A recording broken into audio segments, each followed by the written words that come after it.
Ya Ali Madad, everyone.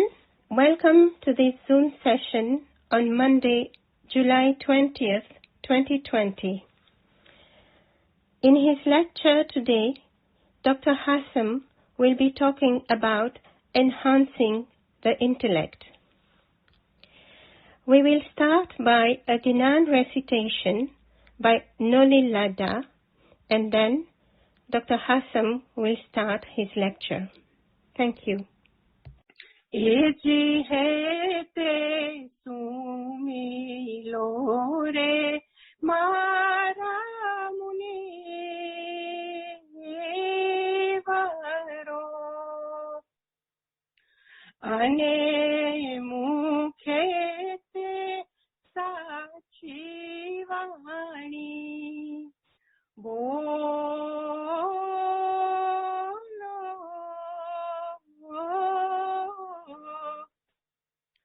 Nita nita darshan kijte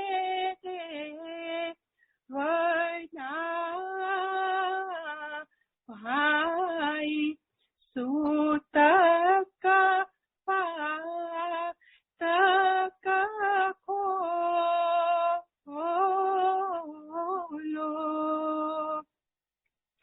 Eji guragat ganga Tirath Mahe नाहिए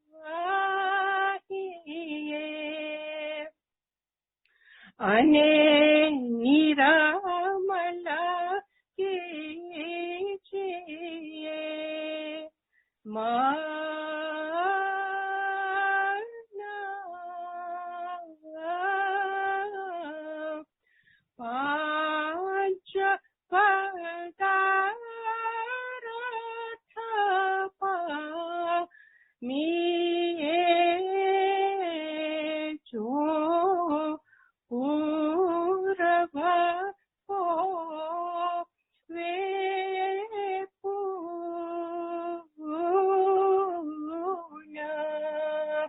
Eji pakar tu sahe bajinu namache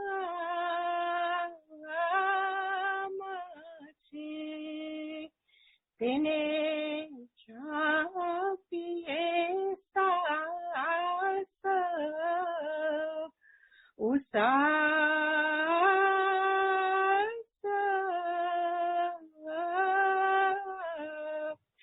Durama dekho dil mahe vase chema champa phool mahe vase.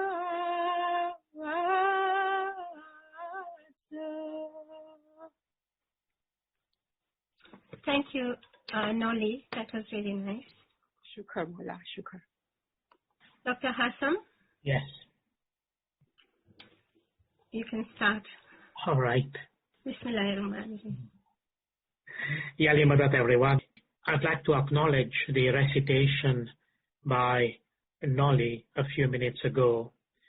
Noli, thank you. It brings back amazing memories of the town in which we lived and the Jamaat there.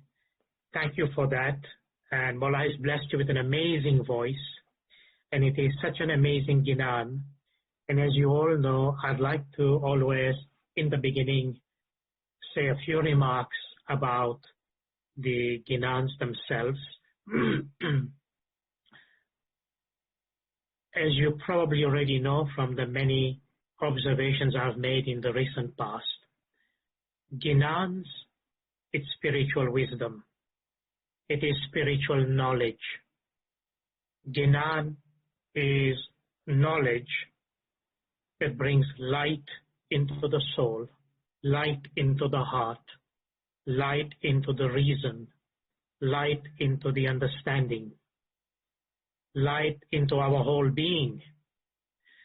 It is such an amazing gift by our holy peers, by the authority of the Holy Imam to us, that it is a kind of knowledge when that knowledge is received, when that knowledge is digested, and I mean intellectually digested, it brings light into the heart. In bringing light into the heart, it allows that knowledge to give us understanding about the freedom and liberation of our soul. You have heard many times Hazrat Imam Sultan Muhammad Shah alayhi salam say that remember that our conception is that of freedom. Excuse me. Freedom of the soul. Freedom of the soul. So every time you hear ginans, every time you go to a site where there are ginans, remember, this is not only devotional songs. It's not only part of devotional literature. This is spiritual knowledge. By the very fact, we call this whole body of literature from within its own source, ginans. Needless to remind you how importantly our beloved Imam has made farmans related to the maintenance of the traditions of ginans. And as I always like to add, in mentioning ginans, remember that our beloved Imam has guided us to understand that we are looking at the whole body of our devotional literature, which includes the Qasidas, which includes wherever Mankabats and Masnavis are recited and wherever Ginans are recited. Because we have a plurality of our spiritual expression that is an expression of the plurality of the Jamaat in various parts of where they live in the world.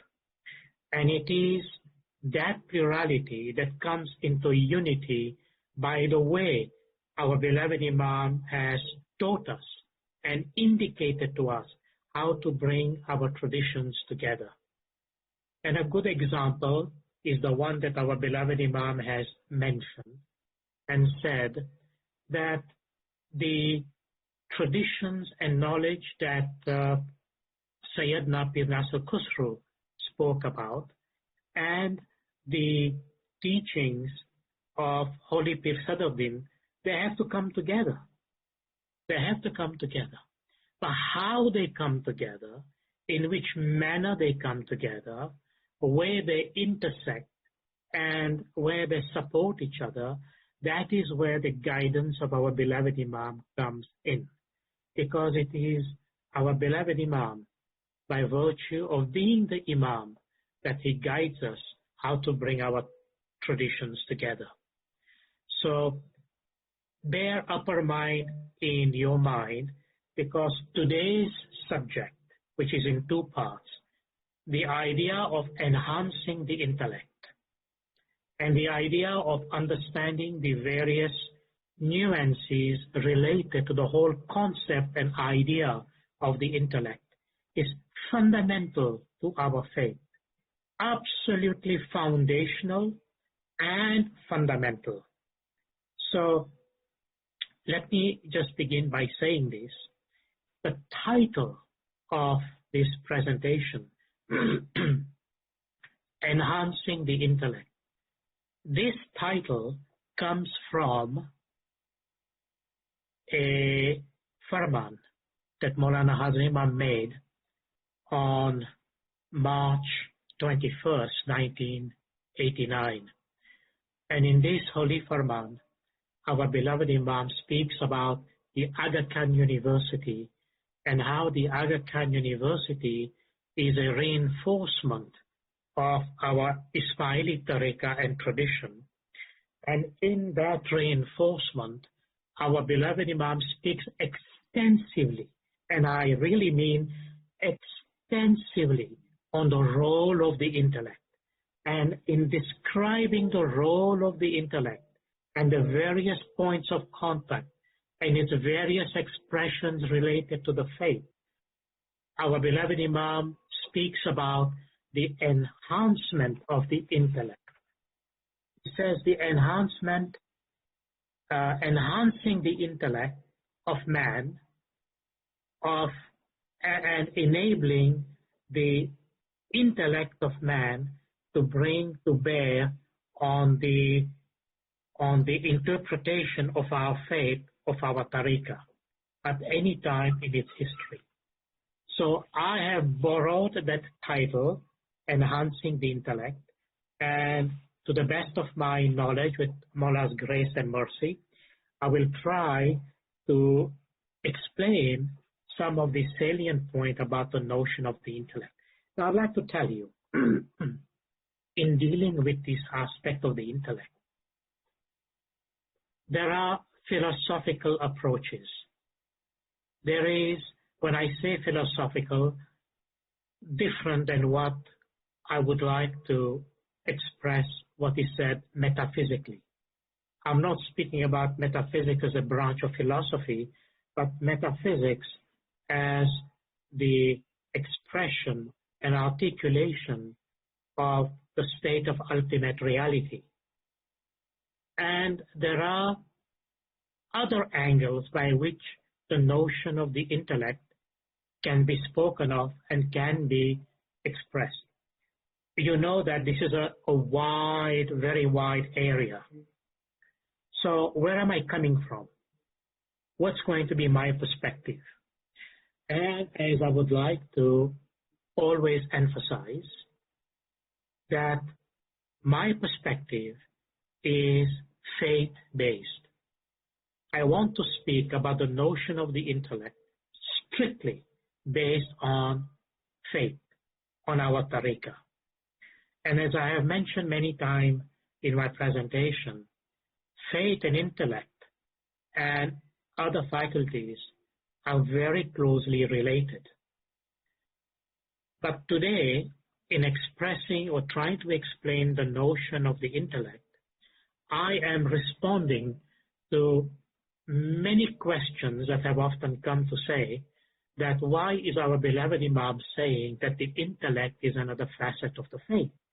On top of that, how can we, in some way or shape, understand practically and in a concrete manner how can we relate to this notion of the intellect?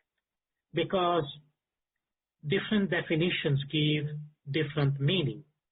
Now, before I come to that, a common misconception. Often when we speak about the intellect, people immediately reduce the intellect to the notion of the mind. And when we speak about the mind, predominantly in Western psychological thinking, the mind is synonymous with consciousness or awareness. So there is a difference in which these realities are expressed. That means we need to be able to have a framework within which we identify our meaning, our definition. All the others eventually, hopefully, will fall into place. But if they don't worry about it. Down the road, as we have part 1 today, part 2 next week, I hope it will become clear. So where do we begin? As I mentioned, we are faith-based. We need to understand the notion of the intellect based on the articulation of our tariqah. It doesn't mean that others may not necessarily have kind of similar understanding. They do, well and good. If not, then that's our uniqueness. And you know over the years how importantly our beloved Imam has emphasized this notion. So let me see to the best of my ability, in utmost humility, with Mawla's mercy and grace, that I can articulate and express this notion of what the intellect is. So where do we begin? We begin always with the central concept, with the absolutely central, primordial, foundational concept of our faith, and that is the Imam, and the Imam of the time. And why so? Because our beloved Imam in our tariqah is the manifestation of the Holy Nur. The Imam is the manifestation of the Holy Nur, meaning, I want to be clear in my terms, he is the visible aspect, the visible proof of that Nur existing here on earth. As indeed the Nur is the source of the whole created world. And you know that when I spoke about the metacosmic purpose of creation, I came to that expression. You remember the expression? It is relevant to the subject today. That's why I'm articulating some of the points I made at that time. Do you remember the hadith that was spoken by our holy peers? And our holy peer says that the Nur says, I was a hidden treasure. I was a hidden treasure. I wanted to become known. So I created mankind. I brought mankind into existence. Why? So that they could acquire knowledge about me. In that sense, in that lecture, I explained the whole creation, the physical creation that came into being, the totality of that creation came from the Nur of the Imam, from the Nur of Allah. It's one Nur, one unit, one unity. It's one Nur. From that Nur came the whole creation. And within that creation, the Nur manifested itself. And mankind that was ordered was also manifested itself. Now, that is the beginning. In other words, the point of reminding you about this point is to say to you, remember, our concept is that of the Nur in every facet of our practice.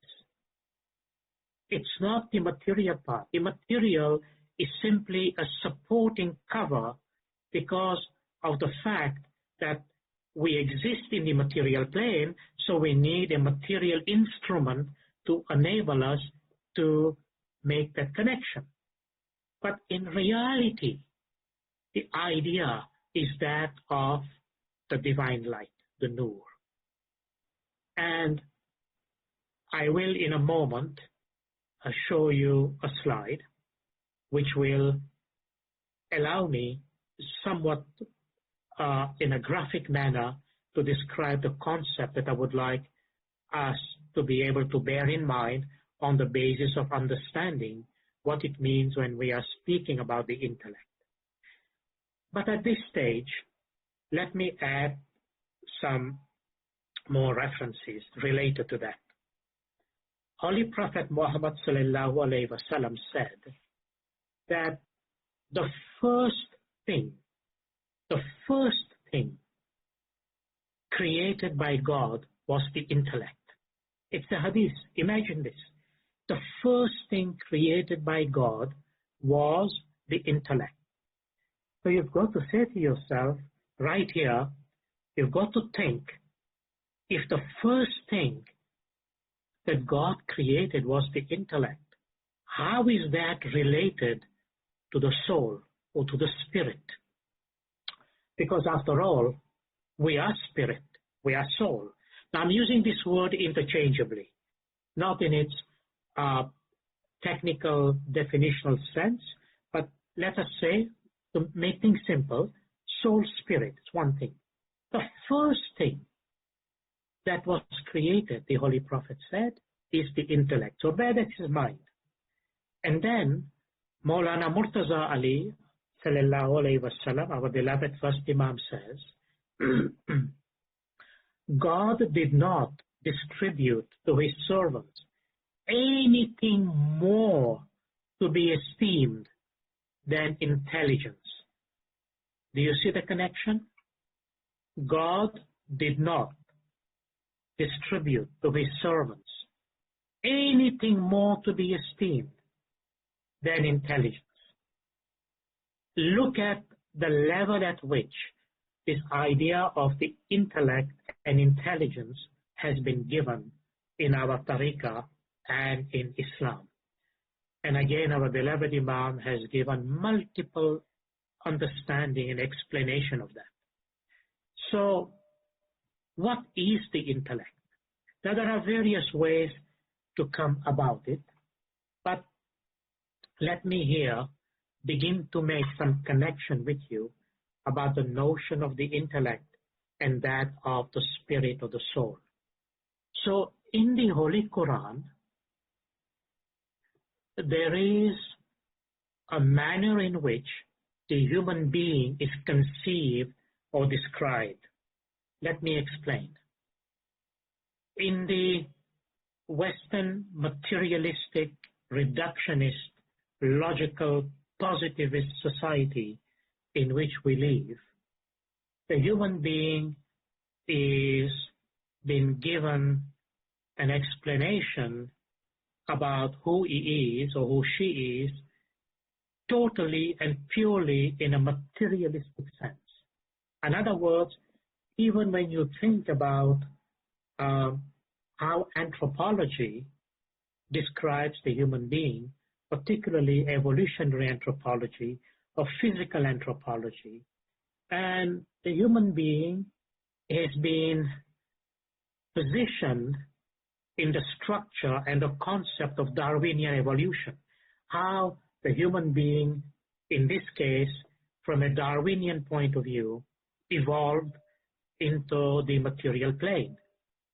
And that theory of evolution, even according to some of the clear indications given in the Quran, in the Hadith, in the Ginans, and other mystical literature, that the human being is not exactly how Darwinian evolution portrays him or physical anthropology portrays him to be. In fact, it is simply, without going into those details, simply to give reference, the Darwinian evolution speaks about the evolution of physical form. How one form, and within that form, how the interspecies evolved before it became another form, and before a higher form came into perspective. Now you may remember here how Imam Sultan alayhi salam mentioned what Rumi says, that he was a stone, and from there he became a plant, and from a plant he became a worm, and from a worm he evolved into an animal, and from there to a human being. And then when shall that be a platform to go even higher, and when was it less even by that growth and evolution? I've mentioned that in the past, but not perhaps in those greater detail that I would have liked to, but perhaps in the future, because inshallah we will deal with the concept of creation given in the Quran about man, and that given in the Ginans about man. You would be wonderstruck how these mystical literatures speak about. The point I'm trying to make, as I was saying, that is to answer, how does Islam view or conceives what is the real nature of the human being? So it's not this physical part that we know about. That is a fragment of our understanding. The physical part is there, explaining the physical part is there. But the Quran says, I have made him. So I'm quoting the Quran, that is Surah number 15, verse 29. Allah says in the Quran, I have made him and have breathed into him my spirit. Wow, think about this. Think about this. Now, when I say, Allah says, I look at the word I, it begins with this. I have made him. Who is this I? It's Allah. Allah says, I have made him. Allah means Noor. Whenever you hear the word Allah, it means Noor. The Noor says, I have made him and have breathed into him my spirit. Look at the connection. I would like you to please make that connection logically, right? If Allah is Noor, then Allah says, I have made him, means made the human being, and I have breathed, put into him my spirit, my Noor. Is it not? Is it not? Or is it something else? So here you have a connection about what is in the human being, that notion of spirit, because Mawla Bapa's Noor, Allah's Noor says here, I have made him and I have breathed into him my spirit, not anybody else's or not from anywhere else. Remember the Farman Hazrat Imam made? The soul is created and given physical form. We can make another connection there. But this is so fundamental that it takes you right to the point of origin. So when you look at a human being, any human being, when you look at a human being, the first thing you notice is this notion of soul and spirit.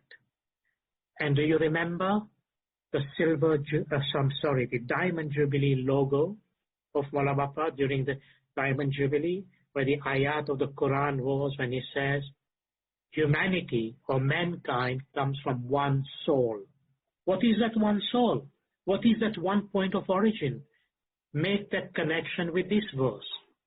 When the Noor says, I have made him. Of course, when he says, I have made him, this is going back to the time even before creation. Before creation. And when the Noor made him, meaning created this mankind, I have breathed into him my spirit. So we have in us this spark. We have within us this drop. We have within us this particle of the Holy Noor, of the Imam in all of us, which is the divine spirit. And as a result of that, as a result of this divine spirit, we are, quote unquote, alive. Now, let me just continue. I'm taking a very slow pace because I want to make sure I'm not saying all these things and then you miss the point. That would be pointless. The idea is to ensure that you have understanding as you personally conceive, and for me to make sure that the explanations I've given are clear. So, the human being is conceived in Islam and from this Quranic point of view that there is therefore by this verse there is something of a divine nature in the human being. Are you in agreement? Because I'm sorry to be repetitious, but this is so foundational to my lecture today and next week that I really need to make sure that you don't lose sight of that, because that is an answer to many questions. I have made him and have breathed into him my spirit. That means, according to the Quran and according to this verse, there is something of a divine nature in the human being. And it is precisely in the light of this profound, spiritual, divine nature that the human being is conceived or envisaged in Islam. So, as opposed to a physical anthropology, we are speaking about a spiritual anthropology. Okay? I'm just mentioning that in contrast to what I've just said. The whole science of spiritual anthropology, where the anthropos, meaning the human being, is conceived of from that spirit, is indeed the foundational source to understand the notion of the intellect. So, let us stay focused because there are so many aspects to it. So, I have said to you just a few moments ago, this hadith, that the first thing God created was the intellect. Can you match that with this verse of the Holy Quran? I have created him. I have made him, rather. I have made him and breathed into him my spirit. And yet, the hadith says the first thing God created was the intellect. Do you see the link? Spirit, Ruh, Atma, the soul, and this notion of intellect or akal in its highest form, they are one. They are one. Is one with the other. They are not separate. It's like if I show you one coin. If I show you one coin, is one side separated than the other? No. It's one coin. Why then the notion of the intellect in this sense? So let us move a little further. So, in understanding this relationship of intellect and spirit or soul, at this stage, I am making this connection with you.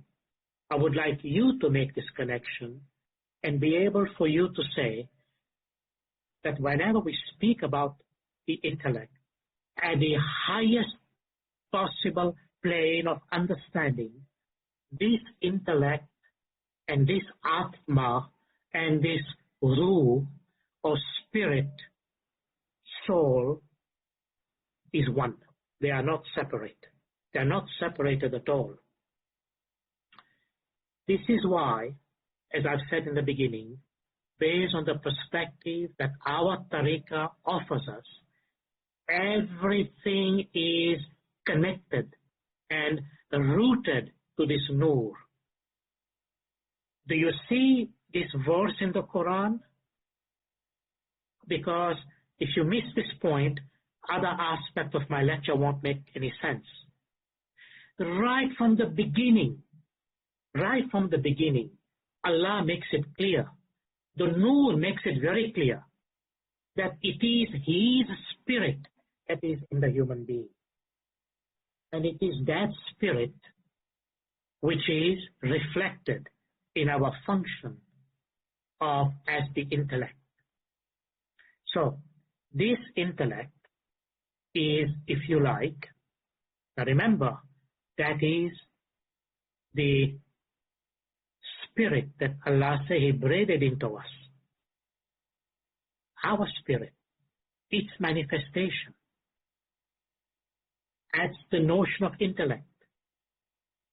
This is as if the Nur has given us a gift. We have borrowed from the Nur that light that enables us to be who we are. Now, let me give you a bit of a graphic, a bit of an expression, so you understand. May I please have the first slide, Lakshmi? Look at this slide. This is Mola Bapa's slide. Why am I showing you this slide? I'm showing you this slide because the point that I would like to drive very deeply into our awareness, into our consciousness, is when we speak about the Holy Nur, when we speak about the Nur of Allah, here it is, the 49th manifestation of the Holy Nur in this world. And let us not mistaken this fact, because Maula Bapa himself is the Nur of Allah. And there is no difference between Allah's Nur and the Nur that is in him. He is that manifestation. He is that proof. He is Maula, he is the very one who says, and we have multiple evidence to that effect, but I'm saying it to you in as clear a message as possible, that I have made him, talking about a human being, and breathed into him my spirit. So Maula speaks about the relationship from that primordial pre-creative time of the relationship between him and his creation. Make no mistake. Remember earlier on I have given this source of evidence. The totality of creation comes from the Nur of Hazrima. Look at the Ginan Haptu Paktu, look at the Ginan Allah Ek HASSAM Sabuka, look at the multiple Ginan, the multiple Hadithis, look at all the sayings of the Imam over time. You will find this evidence rampant. It all goes back to this ayat of the Quran. I have made him and breathed into him my spirit. Now how does that look like? So let's have the second slide. This slide is a kind of a graphic representation of what I would like you to be able to understand. Because I hope, if you can see my cursor, I hope that this will somehow give you a sense of understanding how is the notion of the spirit that is in us, the Ruh, the Atma that is in us, related to the notion of the intellect. Now remember, again, sorry to be repetitive, but I want to make sure we do not lose the connection. The Ruh and the Atma that is in us, remember where that comes from? He has breathed that spirit into us. And remember the ayat of the Quran? The soul, the spirit, is by the command of God. Al-Ruh min amra Rabbi. So you know that connection. The connection is also, before I explain this slide, it is the divine intellect that transcends but informs the human intellect. Right? You have all these points of connection at the level of the Ruh, the level of the Atma or spirit. Now look, as a representation, you see where my cursor is? That absolutely white dot. This is actually a picture of the sun, but it serves our purpose. Please focus on that white spot, everyone. That white spot is a representation of the spirit, of the Ruh, of the Atma that is inside of us. And you know where that came from.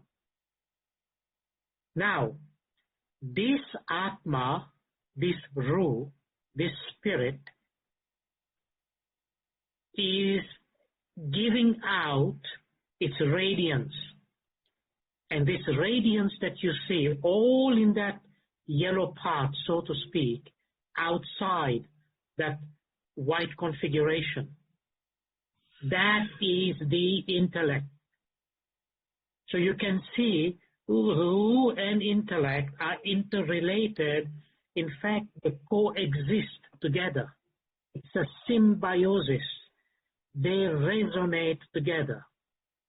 So when you think about the intellect, it is coming out, it is an emanation, it is an expression of that center of this picture, which is representative of the Atma or the Ruh. It is brilliant, it is radiant, it is shining. It is what we call this Ruh, this Atma, this spirit. We call it the self-luminous self. It is the self-luminous entity within us because it gains its illumination. Remember, this is a part of He who breathed into us. He is spirit. This is the part we call eternal. It does not die. It cannot be contaminated. It is what it is in its intrinsic nature, pure light. This is the state of pure being. So, bear this in mind, that this is what it is. And what is around that white spot is how this intellect floods our whole being. So when you ask yourself, what is the intellect? The intellect is this emanation, if you like. It is that which is coming out of the center of our being, and that is our spirit and our soul. It is in this connection. Now I'll come back in a moment with the second slide. So put it back on speaker view. Thank you. So remember this slide. So it is in this connection that I have to add this observation, that it is that the intellect is the source which creates a nexus. A nexus means a connection, a link, a bond. Bond is probably the strongest word. Maybe there are others, but connection, link, bond, this word nexus is probably very explanatory. So the intellect is the source which creates a nexus between the human being and the Nur, and through the Nur, through the cosmos, and of course the metacosmic reality, which is the Nur itself. So remember this, because without this bond, without this connection, we basically are reduced to nothing. As a result, the intellect is also the source of intellectual and spiritual illumination. It makes sense, does it not? If the intellect is the source, if the intellect creates this nexus, then evidently the intellect is also the source of spiritual and intellectual illumination. One might even go a little deeper to explain the notion of intellectual. We mean intellectual intuition and spiritual illumination. Why do I use the word intuition? Because intuition is related to information that comes from the notion of the spirit. And it comes into the intellect in the form of intuition. So, what then can we say about the notion of the intellect? Now I'll pick up a bit of speed here, if you have understood that, and we can go a little further down. Just to recap, intellect is Nur, meaning, remember that bright spot and everything around it? It is a nexus, it is a connection. Now, what happens to this intellect when it comes into the human body? And when that human being takes the physical form, remember the Farman? The soul is created and given physical form. What happens? He created us and He breathed into us His spirit. And I made reference to the Farman that the soul is created and given physical form. You can see the connection between the two. Now, when the human being took this physical form, in order to understand the relationship between the intellect or rather the spirit, if you like, to begin with, the Atma, the Ruh, from which the intellect emanates, and how it manifests itself in our physical being, we need to understand the makeup, how the human being is made up. Not physically in terms of his muscles and organs and other things. That's important because that's part of our physical being.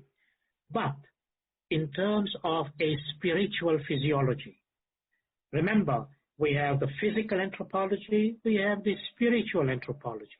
So from a spiritual point of view, how is the human being composed? Well, the mystical literature tells us the human being is composed of two of these realities. One is the physical reality, which is basically the body-mind complex, and there is the spiritual reality, which is this self-luminous self with a capital S, the Ruh and the Atma. So on the one hand, you have the spirit, the soul. On the other hand, you have his physical being. Now, how is the physical being constituted? Well, first is a physical body, which we all know because you can immediately relate to it. Wow, look at this word, relate, relate. Underline that word, right? It's an important word. The next thing is you can say, but you know what? I'm not only just physical body because I'm able to think. I'm able to reason. I'm able to use the exercise of my logic and thinking and analysis and so on, my mind. So I have this other component that allows me to think where thoughts come from. And I said, thoughts don't come out of my body. They come out of my mind. Now, you remember my lecture last week on From Duality to Unity? I explained some perspective very briefly about where your awareness, when you go to sleep, shifts and recedes into the dream world, then into the dreamless world. And then there was that other ultimate reality, which is the realm of the spirit. So bring that into perspective. Don't lose track. I'm trying to explain to you how the soul, the Atma, is actually connected with all of these aspects so we can eventually understand, if not in this lecture, in the next lecture, the whole notion of the enhancement of the intellect based on the beautiful expression our beloved Imam has given us. So, again, at the highest level, remember, the Atma is when whatever the Atma radiates, comes out with, is the intellect. They are together. It's one. The human being constituted of his physical part and of his spiritual part and the physical part. When this Atma, which is the intellect itself, and I'll explain more down the road, when it enters the human body, and the human body is into the material world, into the physical realm, the alam and nasut, according to the Quran, which is the physical cosmos.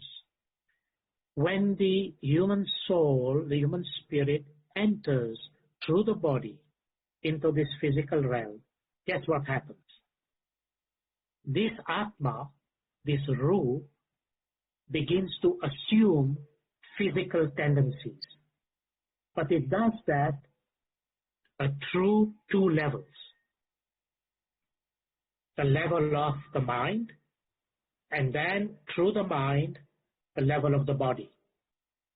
And this is why we identify ourselves in the physical world with the body. But you and I know we are not the body. Because you know that if not through your own experience, well, not yet, but through the experience of others, the body will one day die. And besides, our beloved Imam in our tariqah tells us the soul is eternal. So if the soul is eternal, that never dies. That's what it is. But when that soul enters the physical realm, the soul is created and given physical form. When it takes that physical form, the soul begins to assume tendencies and habits and things that belong to the level below itself. Now, what is really important here to understand is the function of this self-luminous aspect of our being that we call the Ruh or the Atma. Now, 2 or 3 more important things before we go into some of the definition. Remember, the mind does not have light of its own. Before I go any further, it is the light that comes out of the soul that brings power. It is the power source, the power of the soul, the light of the soul that brings animation or life into the whole of our being. Because once that soul comes out of the physical body, which means it comes out of the physical body, comes out of the mind, outside the realm of the physical nature, this envelope, this instrument, the mind and body, they die. Now, the mind doesn't die automatically with the body, because the body belongs to the physical world. The mind belongs to the subtle world, but it is still physical. Now remember, when I say physical, you might be limiting the notion of physical to say solid, liquid, gas, and maybe if you are familiar with other states of matter meaning the material thing, that there is beyond gas, there is plasma, and today plasma is used in many different ways in physics and science to explain many different phenomena. And so that is 4, and there are 3 other states of matter. So science acknowledges today 7 states of matter. The only reason I'm mentioning that without going into those details is to tell you the physical body is made of the grossest, the most opaque form of matter. But the mind is also made of matter, but of the purest substance of the physical that constitutes the mind. And this purity is very important. Why? Because the light of the soul comes in through the mind into the physical being. So the physical organs, the physical body, everything that is physical in terms of what gives physical existence, all its power, all its life comes through the mind, the subtle body,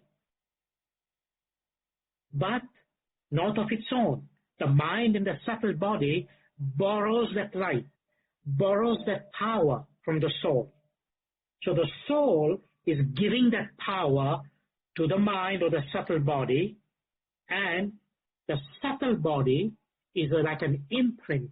It's like a connecting link to the physical body, and all these organs are alive, and everything else that we do through the physical body is related in totality, in connection with the subtle body. So the subtle body is itself this power generator for the physical body, but the subtle body gets its power from the soul. To put it simply, there is only but one reality in the human being, and that is the soul. Everything else a human being is constituted of is borrowed from the soul. It's light that comes from the soul.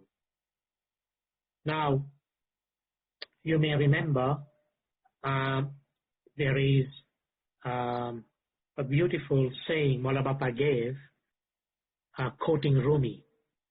And it's very subtle, very, very spiritual. And this morning, Azmira Natu sent me this short recording. Actually, I was looking for this reference and I couldn't kind of find it. But I didn't have time to upload that recording because it's part of Hazrat Imam's speech. So it's in the public domain. Remember Hazrat Imam said, and I'm paraphrasing, he says, quoting Rumi, the light that lights the eye, it's the light that lights the heart.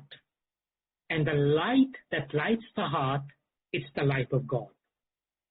The light of God, Allah's Noor, Mola Bapa's Noor, Maula's Noor, Maula himself. Understand that in this metaphysical, spiritual sense. The light that lights the eye is the light that lights the heart. The light that lights the heart, it's the light of God. So Mola Bapa was quoting Rumi. So think about it. Look, follow the path. We are back to the light of God. It's the light of God. If you take it in reverse, right? It's the light of God that lights the heart. It's the heart that lights the eye. Very profound. I hope you can make that connection, if not now, down the road.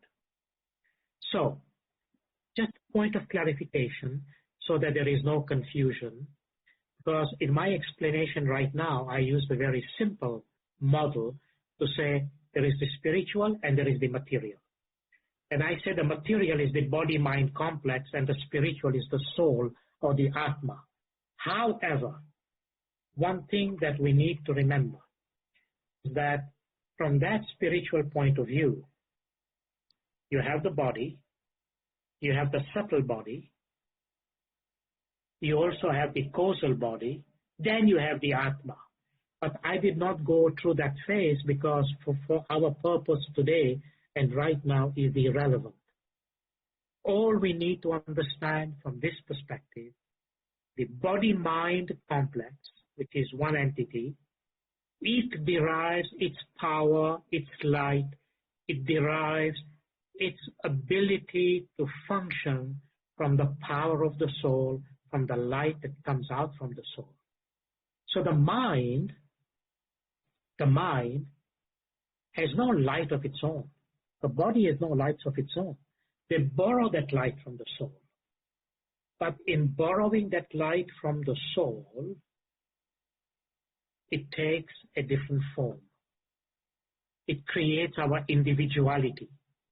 Now you might wonder, how is it that the intellect, which emanates from the divine light, when it together transmits their light through the level of the mind and the mind to the body, how is that becoming our personality? Because your personality, my personality, the personality of 7 billion people on this earth are very different. Yet we speak about one intellect and one soul. This is a big question. And again, I'm just giving you the key points. Trust me, the details are amazing, but the key points. That light, the light of Allah, the Noor, that is in our being, that is our being, that is our Atma, that is our Ruh, that is that spirit, which is by the command, which is by His command. When that light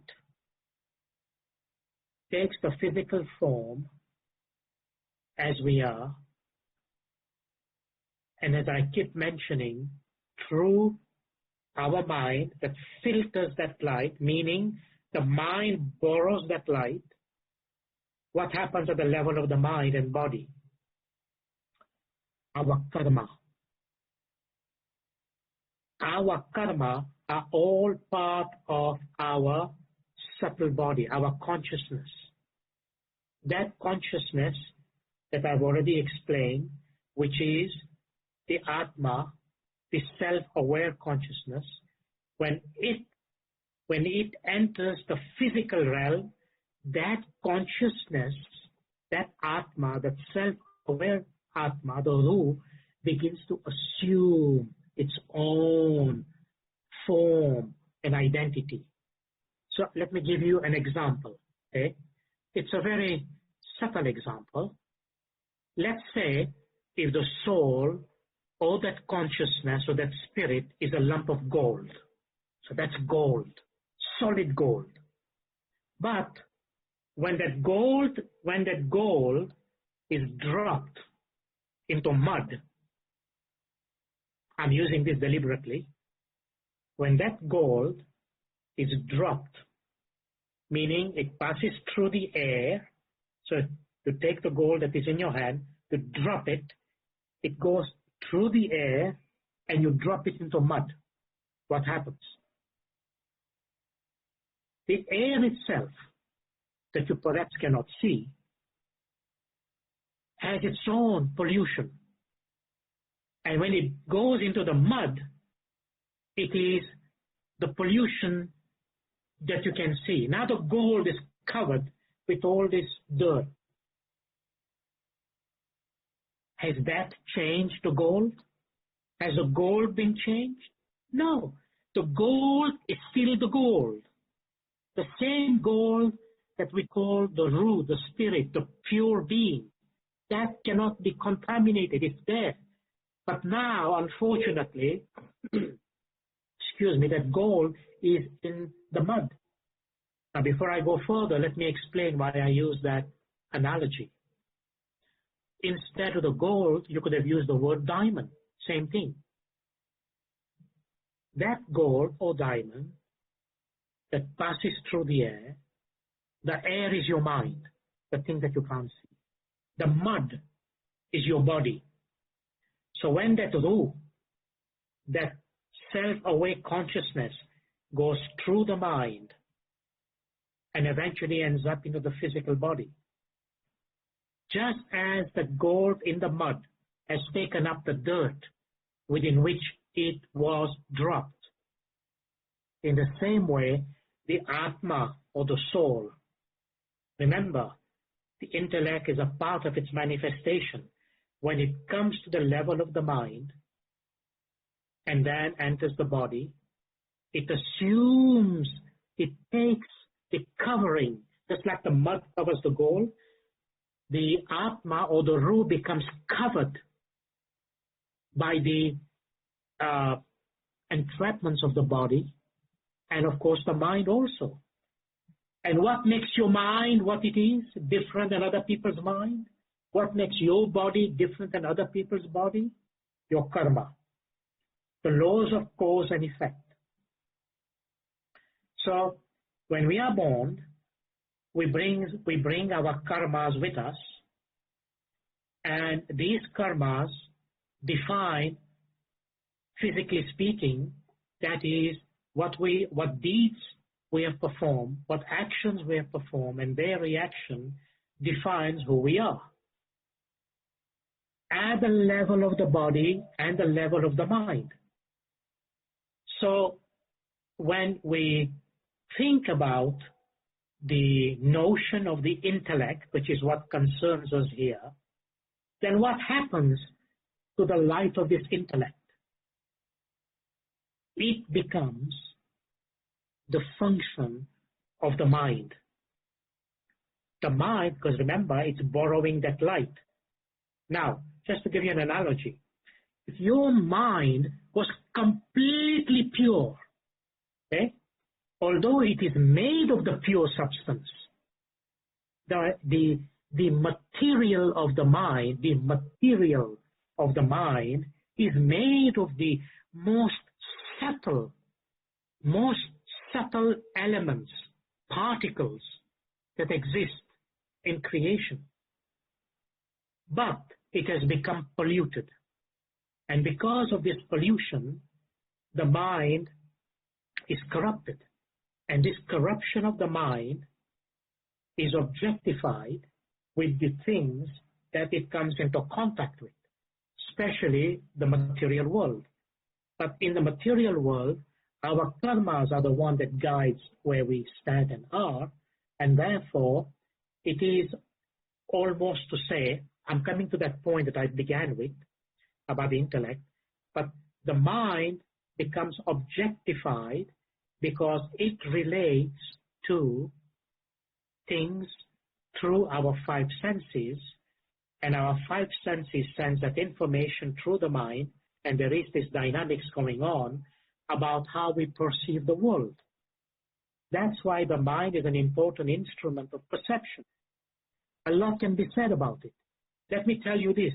The mind is understood in spiritual psychology is different than the mind understood in secular psychology. What secular psychology says is also true, but it's only a fragment. It's only a fragment. But that fragment does not explain all other phenomena. According to spiritual psychology, the mind has 16 parts, and those 16 parts are divided further into other parts. It's not my subject right now. I just want you to know the details and the extent of where this is going. So, when that intellect, remember we made the connection between Ru and intellect? They are part of the same reality. When it enters the domain of the subtle body, which I call the mind is one part of that subtle body. But remember, the subtle body is made of the vital sheet, is made of the lower mind, and is made of the higher mind, which we call Vijnan Maya Kosh, meaning the intellectual sheet, right? So when that actual intellect, the light, enters the subtle body, call it for short the mind, because the mind is polluted with your karmas, it will not allow the fullness of that transmission to happen. It won't. I'll give you an example. If you take a light bulb, if you take a source of light, and let's say in front of this, the source of light, meaning the Ru, the Atma, the intellect. If you take the source of light, if you take this Atma, and let's say you put a red sheet of glass, a glass that is red, what do you see coming out on the other side?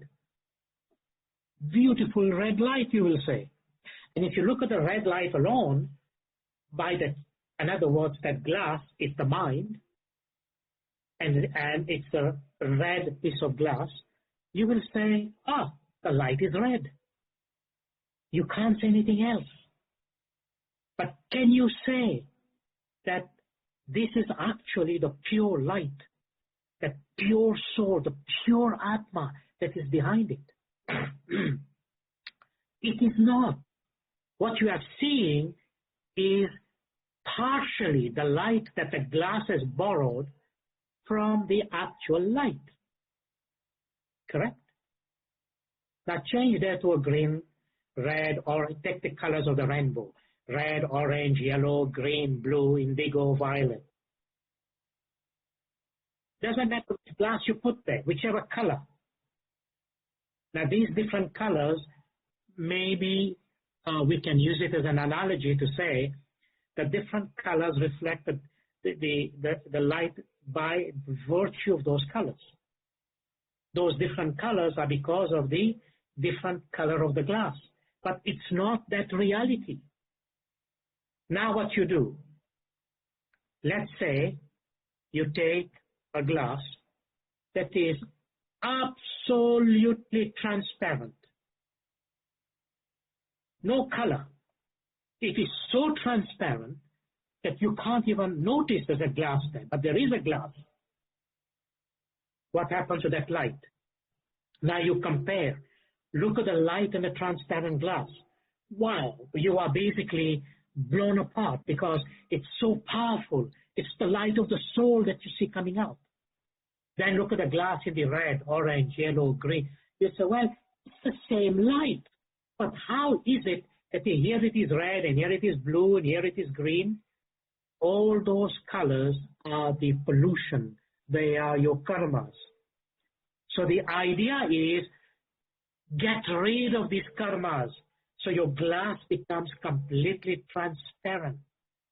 So you can then experience that full light in its fullness. That is where the notion of intellect is connected with knowledge, which I'm coming to it. So, at this stage, what are we saying? We are saying that the notion of the intellect, which is so pure, emanating from the sun itself, the Atma, when it comes down through the mind into the body, it gives rise into the mind about the manifestation of how the mind functions. Because remember, the mind has to function, right? But how does it derive its power? Based on what glass is there. So ask yourself, is my mind at the moment reflecting pure white light? Because remember, it's borrowed light. Or is it red? Is it orange? Is it yellow? Is it green? Or what? Or a combination? What is it? And you say, well, it's definitely not pure light, so it must be one of those other colors. So what must we do? What must we do? Here we are. A soul was created. It's given physical form. And in this physical form, we have our own personality, which is the personality part is the manifestation of the mind and our body. Basically, it's our Atma going through those filters that manifest itself the way we are. Now, hypothetically, let's say, if all of us had a pure transparent mind, pure transparent piece of glass, we would all see the same thing, because there is no loss of that light. I'm speaking symbolically. And obviously, the idea is to make sure that we are able to take back that light that is in the mind to its original source, which becomes pure intellect, pure being. We are that being, pure, pure, pure. But having entered the material world, remember the piece of gold passes through the air, the mind, and then it falls into the mud. The mud is the body. Now, that gold is trapped in the body. So we have to get rid of this body. We have to get rid of that mind for that gold to be seen again as pure gold. So what do we have to do for that? We need life, soul-saving grace. We need to be saved. And the one aspect of the soul-saving grace for us is the holy guidance of the Imam in our life. In other words, the Imam intervenes in our life through our faith to help us purify ourselves, get rid of the dirt from the gold, get rid of the pollution that came from the mind in front of that gold. So again, the gold can be in its pure, intrinsic, pristine sense. And in order to do that, we have to go through this phase of knowledge, which starts with the intellect. And the intellect, at its lowest form of manifestation, is always the intellect. It takes the form of the mind, which is the superficial form. And as a result of that superficial form, it gets involved into superficial things. So we need to be able to say, how do I get out of this? How do I get rid of all this pollution and all this dirt, that is around my spirit, my soul, because by nature it is pure. How do I get rid of it so that I can realize my true self? Right now, my true self is covered. So the body is so opaque, you can't see that light. The mind is less opaque, but it is full of that pollution in there, all these dirt particles in there. So you can't quite see everything, but it allows some light to come through enough for your body to function appropriately. So the notion of body-mind, they are together. It's not like saying body separate, mind separate, spirit separate. The body-mind complex is animated by the light of the soul. I do realize a lot more explanation will be required. So at this stage, I hope, just to summarize a bit, that you are making this contact and this connection, that in essence, they are speaking about the verse of the Quran, I have made him, I have breathed into him my spirit. And the first thing God created was the intellect. It is that intellect which emanates from the soul. That is that brilliant, self-aware light, this Atma, this Ruh that is within us, that creates all the magic within us. Can I please have the third slide, Lakshmi? Thank you. So I would like you to look at this slide. So that was the second. This third slide, once you can see it, is again just a representation so that you have this kind of image in your mind about what we are saying about this brilliant light of the soul that manifests itself to our body. You've got that slide, Lakshmi? Here we are. So there are many better graphics around, but I just happened to fall into this one at the last minute, and I thought it might be good for you to have a kind of a representation. So what do you see? This absolutely brilliant light that manifests itself. I'm using the word manifest. It comes out of the center of our being. Now remember, the center of our being is actually the heart. But I'm putting it here because that's where we assume that all our thinking takes place. If you like, we always relate to the head because of our brain, and we say our mind. So leave it at that for a moment, because later on we will go into the other details. But look at this light. This brilliant light, that is the basis of what we say, our Atma, our soul. And do you see all those rays that comes out? So that center part is that the sun. That is your Atma. That is the soul. That is the Ruh. But look what comes out of it, all those rays, all those emanations, all those are figuratively, if you like, the intellect, the light of the intellect. And that light, next week I'll have more slides for you to show this transition. When that light enters the realm of the mind, it becomes the you physically here. And as I said, because of our karma, that you is different than me and different than anybody else. That's the only other thing, because the karma determines our physical existence in the world.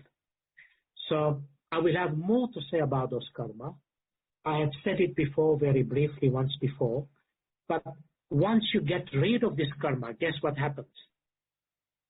One of the purpose of going from duality to unity, how do you do that? You have to burn burn those karma. How can you burn those karma?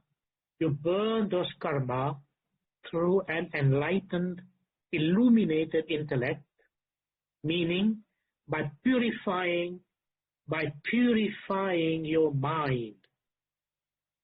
And when the mind gets purified, you can get back to the level, again, symbolically, just as a figure of expression. Look at this picture. You can get back to this kind of brightness, illumination. So let's go back to speaker mode. Thank you. So now, think about this. How does the illumination of the intellect, now remember when I'm using the word intellect here, I'm using it at the lowest possible level, the intellect seen through the mind, through those various colored glasses. So what do you see when you look at those? You see that color. How to get back to that pure being, pure white light, pure self-awareness.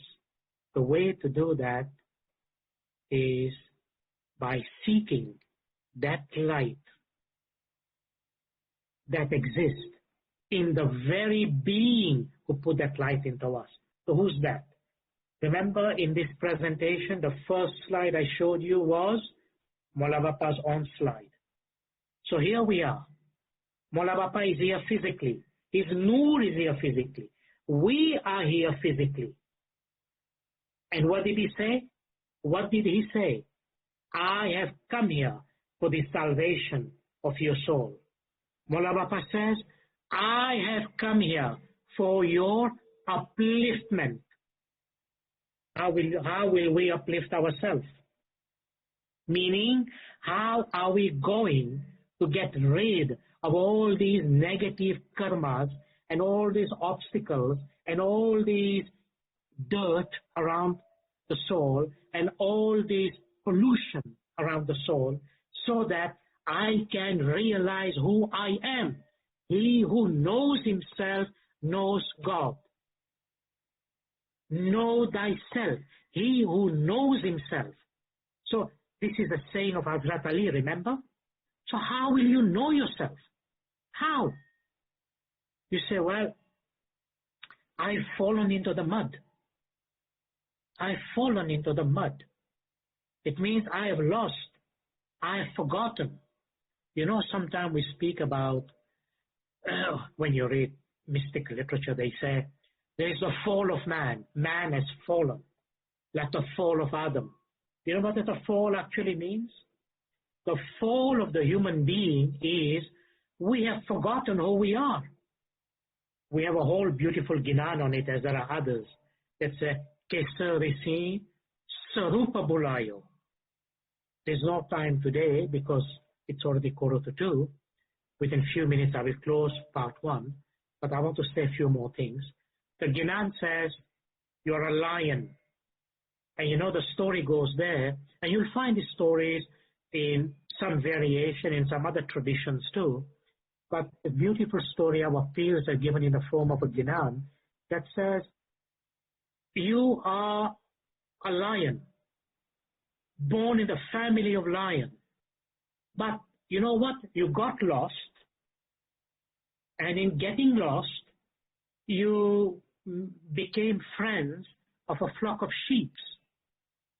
And you grew up with sheep, you ate with sheep, you moved around with sheep, so now you begin to behave like a sheep. And you live in the world like a sheep. You've forgotten that you are a lion. You are actually the king of this jungle. You are not a sheep. So the Holy Pir says, you have forgotten your sarup.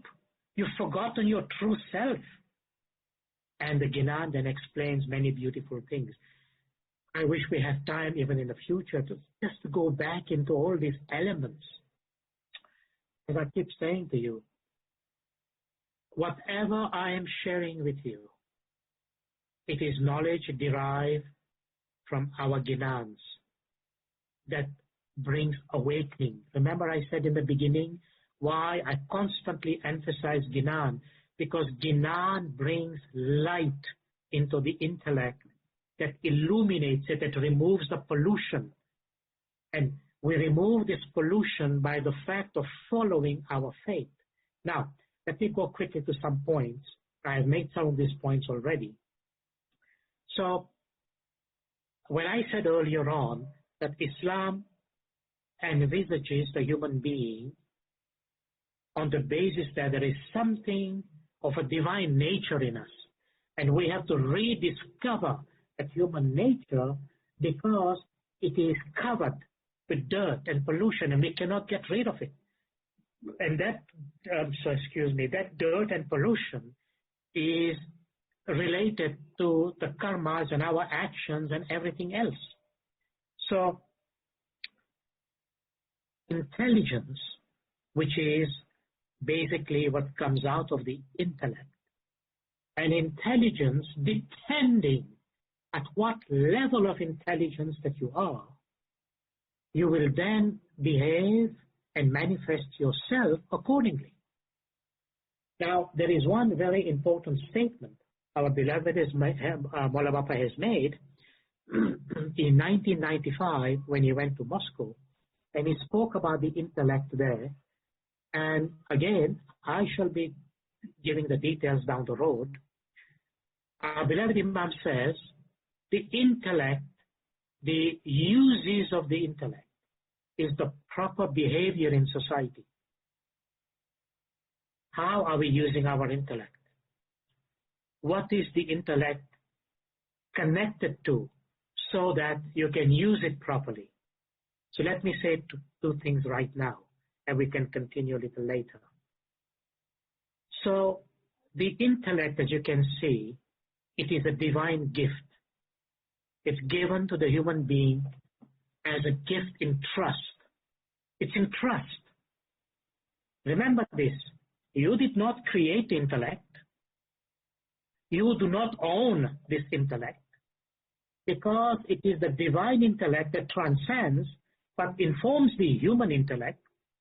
But even this human intellect is an emanation of the spirit that was put in us. Remember the sun and its radiance? It's all together. It's all together. So this intellect is a divine gift. It is something as if we have borrowed, just like the mind borrows the light from the soul and the mind becomes alive. In the same way, we have borrowed from the intellect to become the human intellect. So this, to become the human intelligence rather. So this intelligence, what's the purpose of intelligence? One way to look at intelligence in its metaphysical, meaning from its spiritual point of view, one way to look at intelligence from a spiritual wisdom point of view is basically to understand that the purpose of intelligence is to allow us to know what is right and what is wrong. How would you know that? How would you know that doing this is wrong, doing this is right? Who told you that? Who told you that? Who gave you that knowledge to say this is wrong, this is right? We have a dilemma. You have to say, how do I make up my mind to know? So I'm not speaking about choosing what is right and wrong. That's a different thing. We'll speak about choices in the next lecture. But right now, I'm asking you a fundamental question.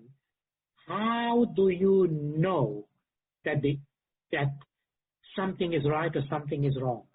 So that ability given to us by the Atma, by the Ruh, by the Spirit that was breathed into us, that ability to know, to discern what is right, what is wrong, what is absolute and what is transient, what is hakikat and what is non-hakikat. The intelligence or the intellect is what is related with this ability to know, to be able to tell what is true and what is false. In fact, let me put it to you very clearly. The ultimate purpose of the intellect, the ultimate purpose, when you've been through all these details, and we'll go to the details, the ultimate purpose of this intellect is ultimately to come to know that in the end, I'm giving you the punchline, that in the end there is only one absolute reality, one absolute mono-reality, which we in Islam we call Tawheed. And by knowing this Tawheed, by knowing this absolutely one mono-reality, your intellect goes back into the source from where it emanates. And what is that absolute mono-reality? That absolute source of pure being, it is the Nur. The Nur of Mawla Bapa himself. Tawheed is that oneness. There is only one. One. There is only one absolute reality. And that is Mawla's Nur, Allah's Nur. That is the reality. That is the Tawheed. That is one. You know, in the past I've often said, 1 equals 1. Yes, but you know what? Remove even the 1 and the equal sign. It's just 1. That is the mono-reality.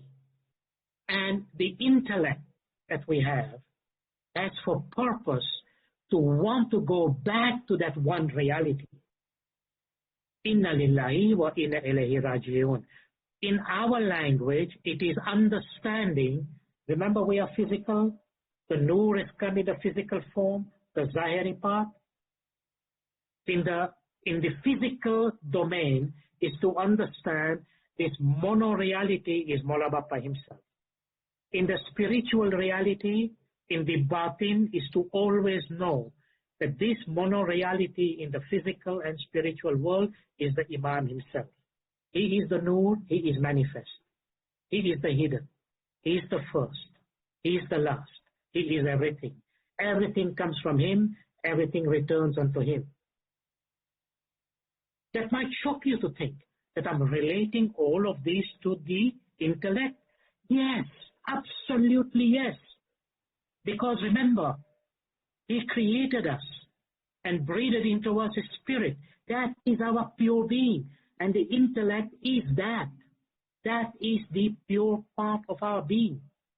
So, that is the basis upon which the human being is considered the highest in creation. And you know, there is a farman in that regard. So, one can say that let me add some details, that the human being being made up of the body-mind complex and the intellect. And remember, I'm referring to the intellect as that pure being. The intellect is at once above the human being.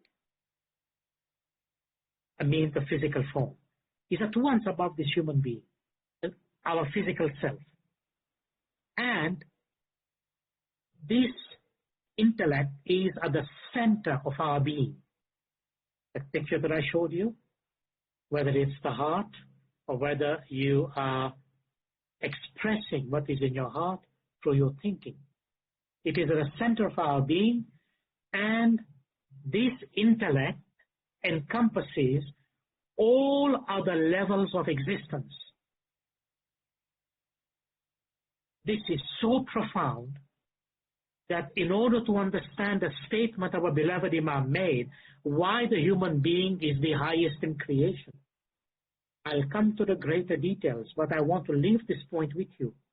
And remember, there was a question that came last week, and I think the question was posed by Shehnaz Rajan, and she asked that why Mawla Bapa said in the Diamond Jubilee Farman in Toronto that while we live in this world, the intellect lives in the other world.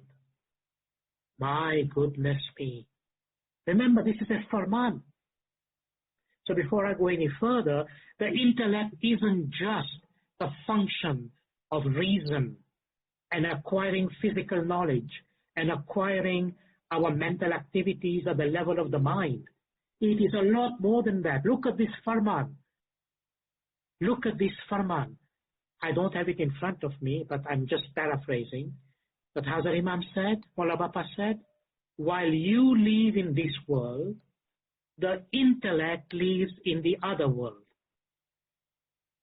I'm saying to you, while I'm repeating what I just said a minute ago, while the human being is composed of the body-mind complex and the soul or the Atma, which is itself the source, the emanation of the intellect. The intellect is one with it. That is the key. The intellect, in that sense, is above the physical realm altogether. It is part of the spiritual realm, part of the hakikat and the marifat, and it is at the center of our being. And being at the center of our being, we are that absolutely pure manifest light, that spirit, being at the center of our being. It encompasses all other levels of existence. Can you imagine what that means? That means, let me give you a practical example. That means, if you think about the world in which we live, and this world is not just a physical world. You know, there are many other worlds. I have made reference to that. In fact, in many of the Ismaili literature, including some of the hadiths of the Prophet, it is referred to as, it says that there are 18,000 worlds. Imagine that, 18,000. And many of our da'is in their literature, including our peers, have mentioned the Imam is the Lord, is the master and creator of all these 18,000 worlds. Imagine that. How many worlds do we know to be really sure of what it is? We can say, oh my goodness me, we know the earth, even that is very mysterious to us. How about other worlds? I'm talking about physical worlds. The nearest star is 4.5 light years away, Proxima Centauri. It could take many thousands of years. Or if you could travel at the speed of light, 4.5 light years to get there. God knows what would happen to the human being beside what we know scientists tell us in terms of the effect of the speed of light on our being. But you can just use your intelligence. If you live 80, 90, 100 years, or even if you could live 200 years, you'll be nowhere. Even to get to the nearest planet, after the Earth, after the Moon, Mercury, Venus, Earth, Mars, Jupiter, Saturn, within our solar system. It is something that is inconceivable because we don't have the means to get there. Not yet anyway. So, is this not a mystery to be solved? What are those other worlds, even physically speaking? But the human being, through his intellect, understanding his intellect, he encompasses all levels of existence, the physical and the spiritual cosmos. So, can any other created being reach that state of understanding and knowledge? Our state of knowledge where we are is very dismal. Therefore, our beloved Imam says to us, enhancing the intellect and using the intellect to understand our faith and not constraining the intellect to narrow views and narrow abilities. So how we enhance the intellect, and what are many of the examples we can take lesson from to make sure that we are able to create an appropriate decision making. Because remember what I said a moment ago about the notion of the intellect, the ability to choose between the true and the false. And in the end of the day, when you ask yourself, what's the purpose of the intellect? Did you know that the word intellect itself comes from the whole notion of akal? And akal in Arabic means to tie, to bond with the divine light from which it is a part of. This is the other thing. Isn't that amazing?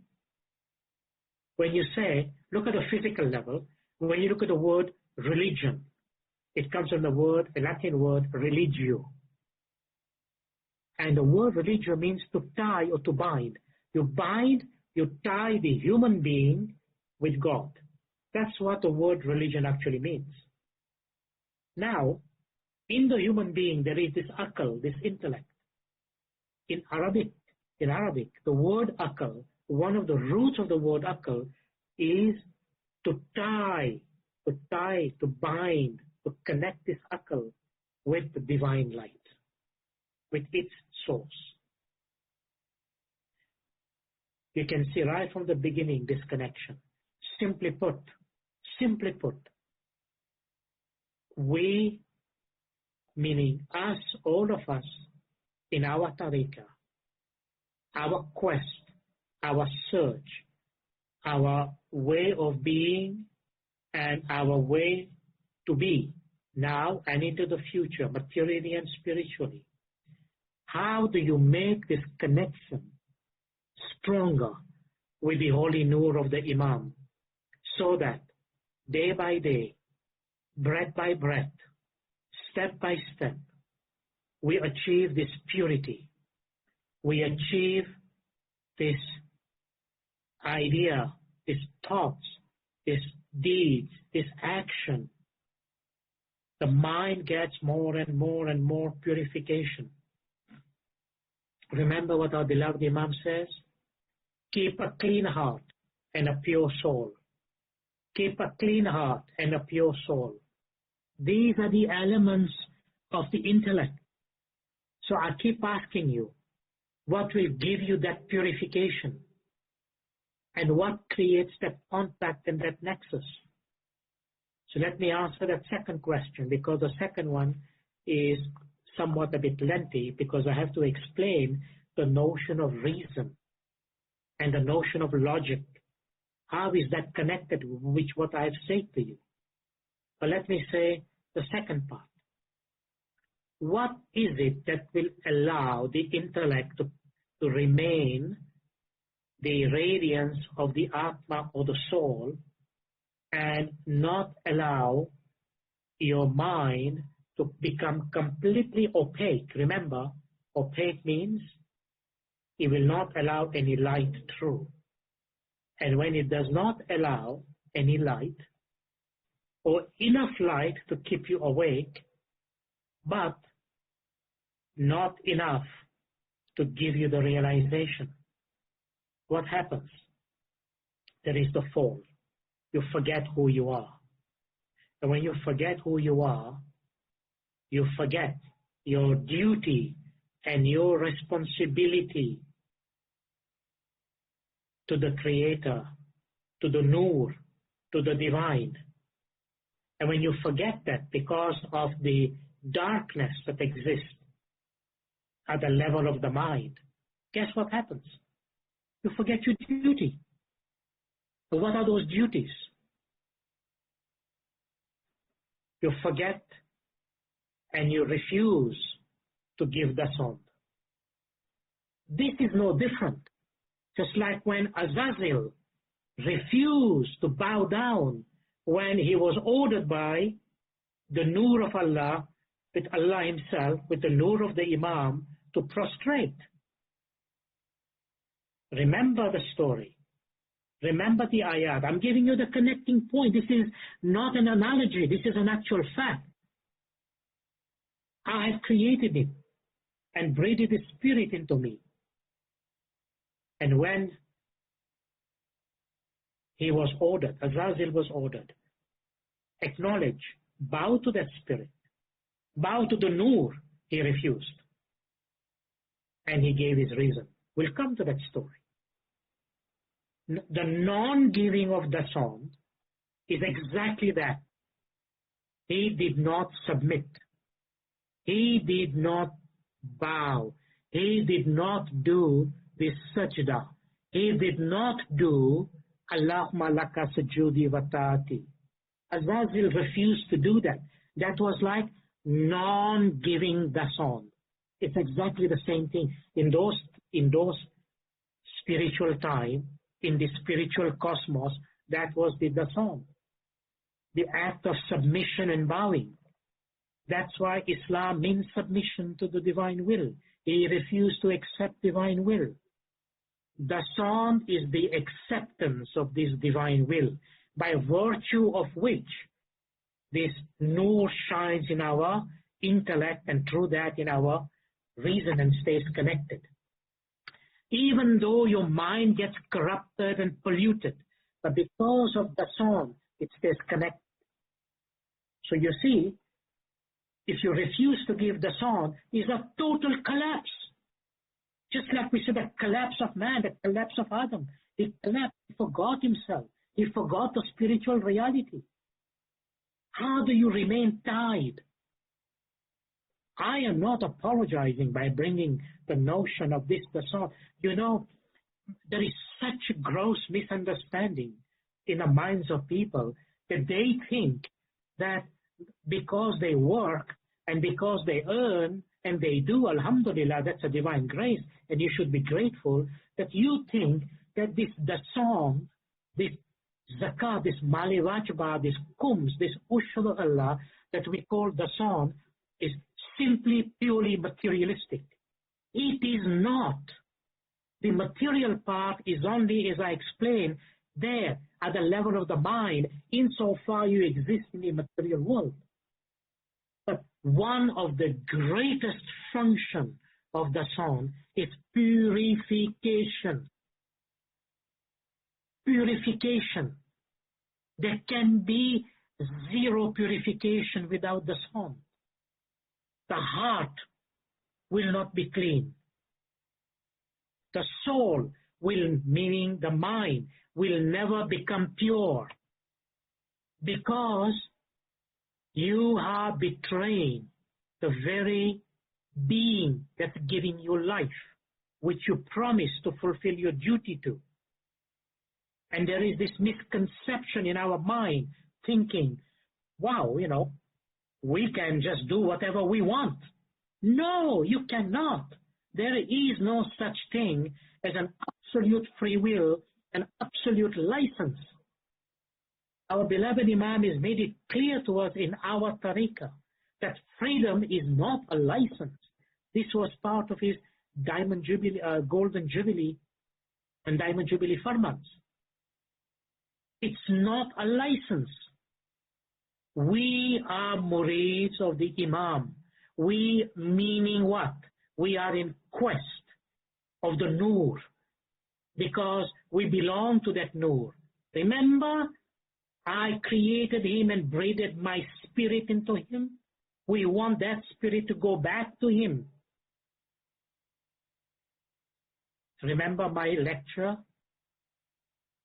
where I mentioned Imam Sultan Muhammad Shah say, we have, we move and leave our being in the Nur.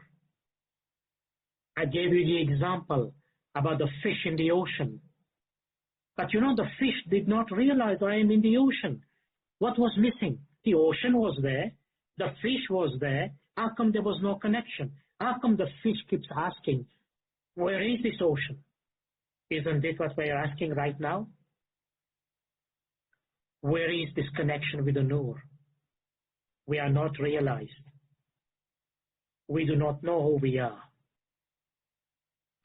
The mind is so opaque, has become so opaque in this time of living, that our whole attention, our whole concentration is in the material realm, and very little concentration, if any, into the spiritual realm of our being. What will allow us to make sure we do not lose this connection with the Nur of Mawla, and we continue to benefit from the grace, the blessing, the compassion, the love that Mawla continues to bestow upon us, despite all our mistakes, all our sins, all our obstacles that we create out of non-farman, not following the farman, which brings darkness. You know, when we don't follow a farman, it brings darkness. We say andaro. In Ginan it says ghor andar, meaning when no dasand is there, this ghor andar becomes. Do you remember the Silver Jubilee expression of Hazrat Imam? What did Maulana Bapa say? If the unadulterated pursuit of material well-being becomes the exclusive objective of life, it will engender an evil vacuum of destructive forces. May Mawla protect us from that evil vacuum. Do you know how that evil vacuum is created? And remember, it's not a vacuum of pleasure. It's not a vacuum of self-gratification. Maulana Bapa says, meaning the very Nur that created this world, the very Nur that is giving us life into this world, that very Nur is warning us that if we only pursue our material greed and gratification, it will create this evil vacuum of destructive forces. And you know what will save us from this evil vacuum? The only thing that can save us is your commitment to your faith. And that is, use your intellect in understanding your faith. And what does our faith say? Dasand. Dasand is the first of all duties and responsibilities. Please don't look at it in an arrogant material manner. Look at it in terms of what Dasand represents. Dasand is the connecting nexus between the intellect and the divine intellect, without which there is no connection. And it is Dasand that brings that purity which leads to that illumination. Dasand makes things clean. It's a purifying process, so powerful, it will not allow you to go into this evil vacuum. Even though your mind may not be completely clear, even though you may be in the realm of impurities, but because of Dasand, you will be held. Because you are fulfilling your fundamental duty, that is a duty given before creation, to be exercised in creation, and to be accounted for after creation too. Dasand. Dasand is the source of that purification. So now I have to stop here. And having said that, I have sort of reached halfway between now and the second lecture, which we will continue. And the second lecture, I want to bring you some concrete example when we use our intellect on the basis of our material knowledge, how that helps us to get back to our self-aware gift of divine awareness, our soul, our Atma, who we are, who we manifest into this world. So I will stop at that and simply leaving you with the thought that, remember, in all walks of life, whether as our beloved Imam has said to us, that in our physical material world, the soul is created and given physical form. We enter the material world and there will be an exit into the material world. And during the time that we are living into this material world, we must not forget how we express our life through the intellect that should be and only illuminated by the light of the Imam, by the nur of the Imam. And that illumination which comes through us, through our act of dasan, dua, ibadat, and fulfilling the holy farmans of the Imam, that brings light into our intellect. And that allows us to reach eventually, as our beloved Imam has said, not forgetting, he from whom we have come, to whom we will return. Remember what I said about the intellect. The ultimate purpose is to know this mono-reality, to know this tawheed, to know the ultimate goal for a murid is one with the Imam. But what are the intermediate stages? What are those stages? And that is going to be, hopefully, an amazing explanation next week when I come to many other details, because those details are important so that you make a rational, logical decision about how you think you really want to conduct yourself in this life, for whatever lifespan you've been given, and how those karmas are affecting us. And what do we do to clean it up, clean the slate, so that we can enhance the intellect using the understanding of our faith.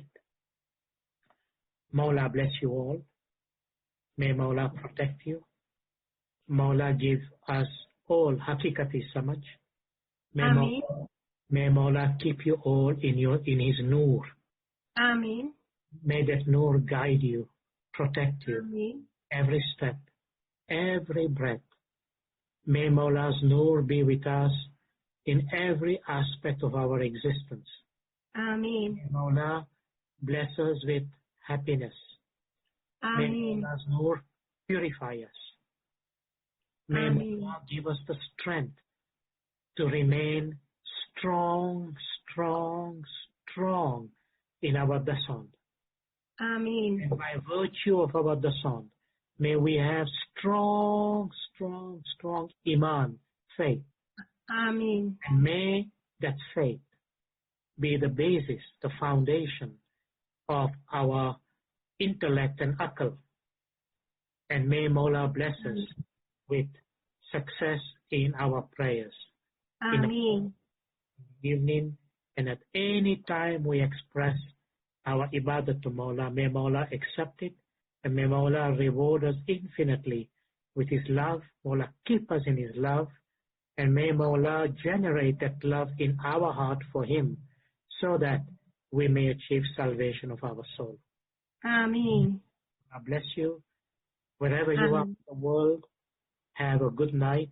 And for those in this part of the world, may you have a blessed day, a blessed week. And tomorrow, for those who are participating, inshallah, we will have a special session for questions and answers. Thank you again, and Mawla bless you. Ameen. Dr. Hassam? Yes. So I have now opened the chat for the participants. Yes. If they want to submit some questions. Yes. Yes. So just I'm waiting for some questions to come. Okay. But in the meantime, let me thank you for this very inspiring and enlightening lecture on how we can enhance our intellect. It was amazing, and I would like to also express our gratitude on behalf of all the participants here for your untiring efforts and time commitment to hold these lectures with utmost diligence, week after week. Amen. And so many of our participants are looking forward to your sessions. So we would like to express our sincere gratitude to you and pray that Mola showers his choicest blessings upon you and your family members. Amen. May Mola always grant you barakat in your deen and dunya, Amen. and always keep him under his seva. Amen. Amen. Amen. Thank you. Thank you for your kind prayers, and thank you for your support, and thank you for being there. Amen. Thank you. So, let me check.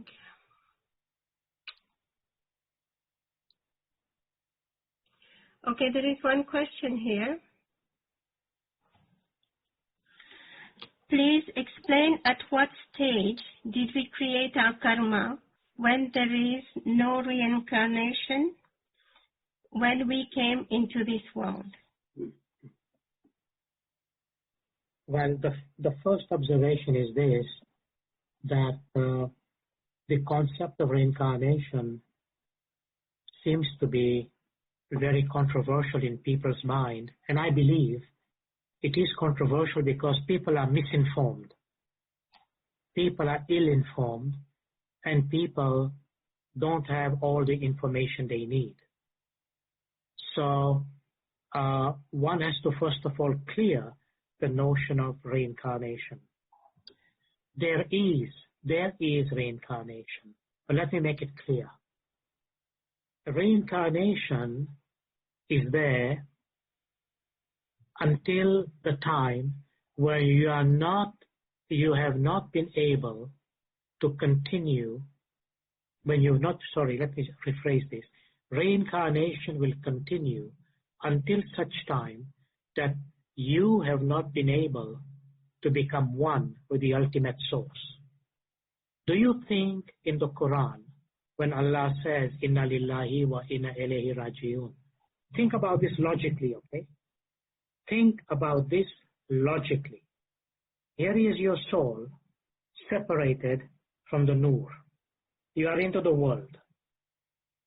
Even the message of the Quran says, he from whom we have come, meaning the Nur, remember, we created you. I created you and breathed my spirit into you.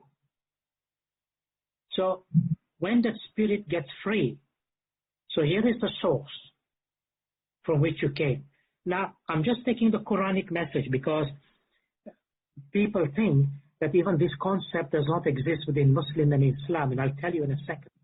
I'll be brief because I don't want to take the time to explain the whole meaning and theory of reincarnation, which I definitely will at some point. It's one of my subjects coming up.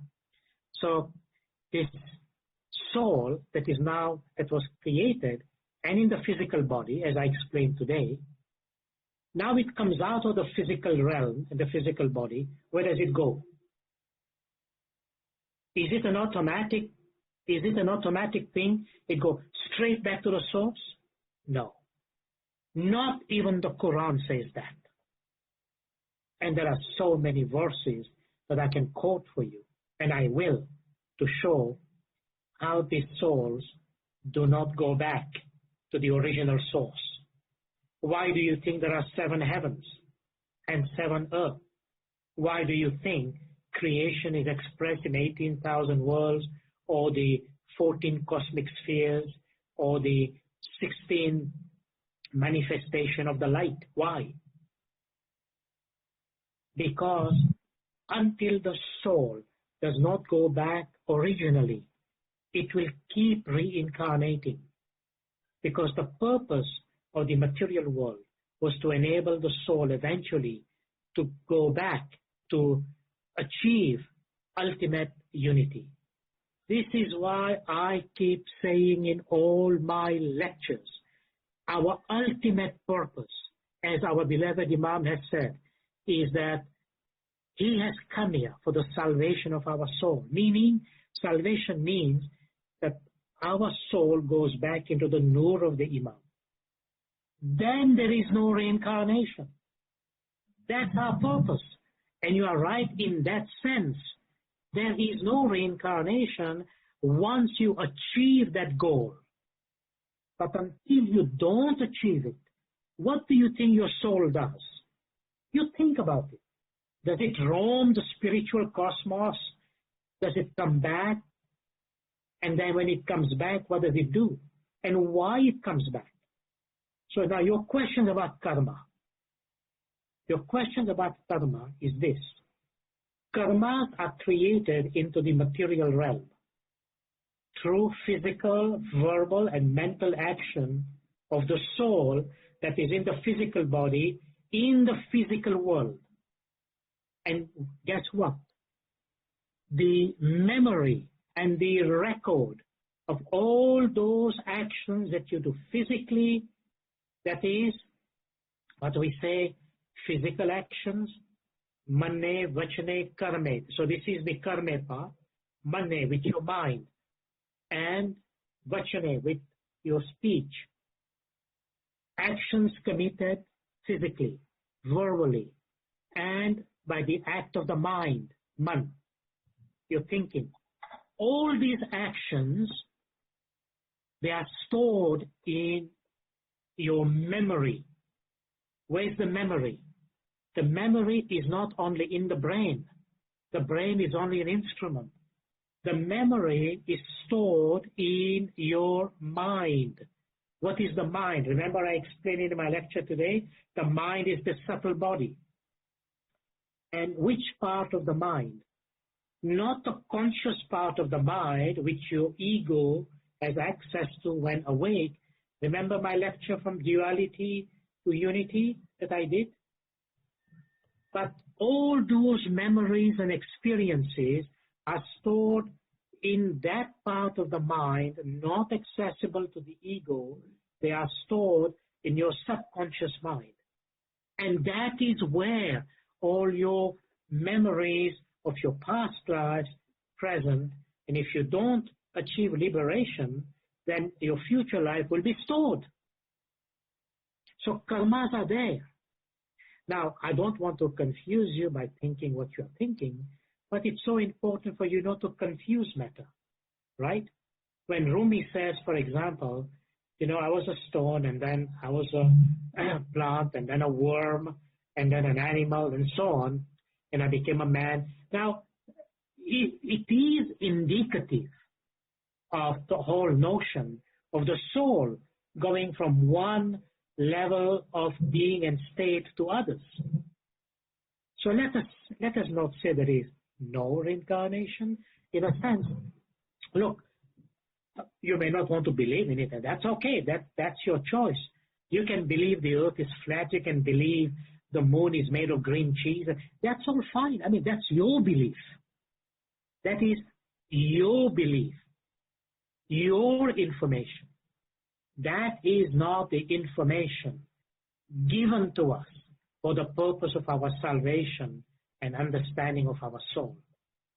That information has to come from our faith, our belief, information and knowledge that comes from our tariqah. And I want to make it very clear and very evident. I will present that information from the source of our tariqah. Whether you eventually look at it in the light of your knowledge or the knowledge with which is given to us is entirely your choice. Then there is no compulsion there. But do not say there is no reincarnation. There is no reincarnation if you have achieved your goal. There will be continued reincarnation if there is no achievement of your goal.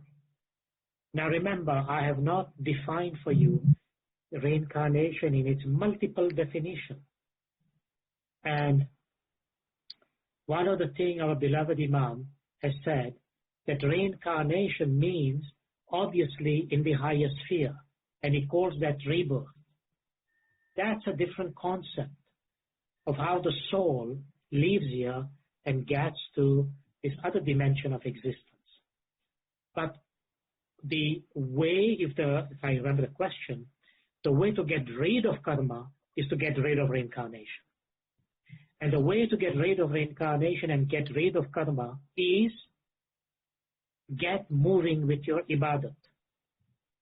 Get moving with your ibadat. Meaning, allow the Imam to intervene in your life and say to yourself, Mawla, I want to become one with you. I've done everything there is to be done in this life. No more. No more, no more.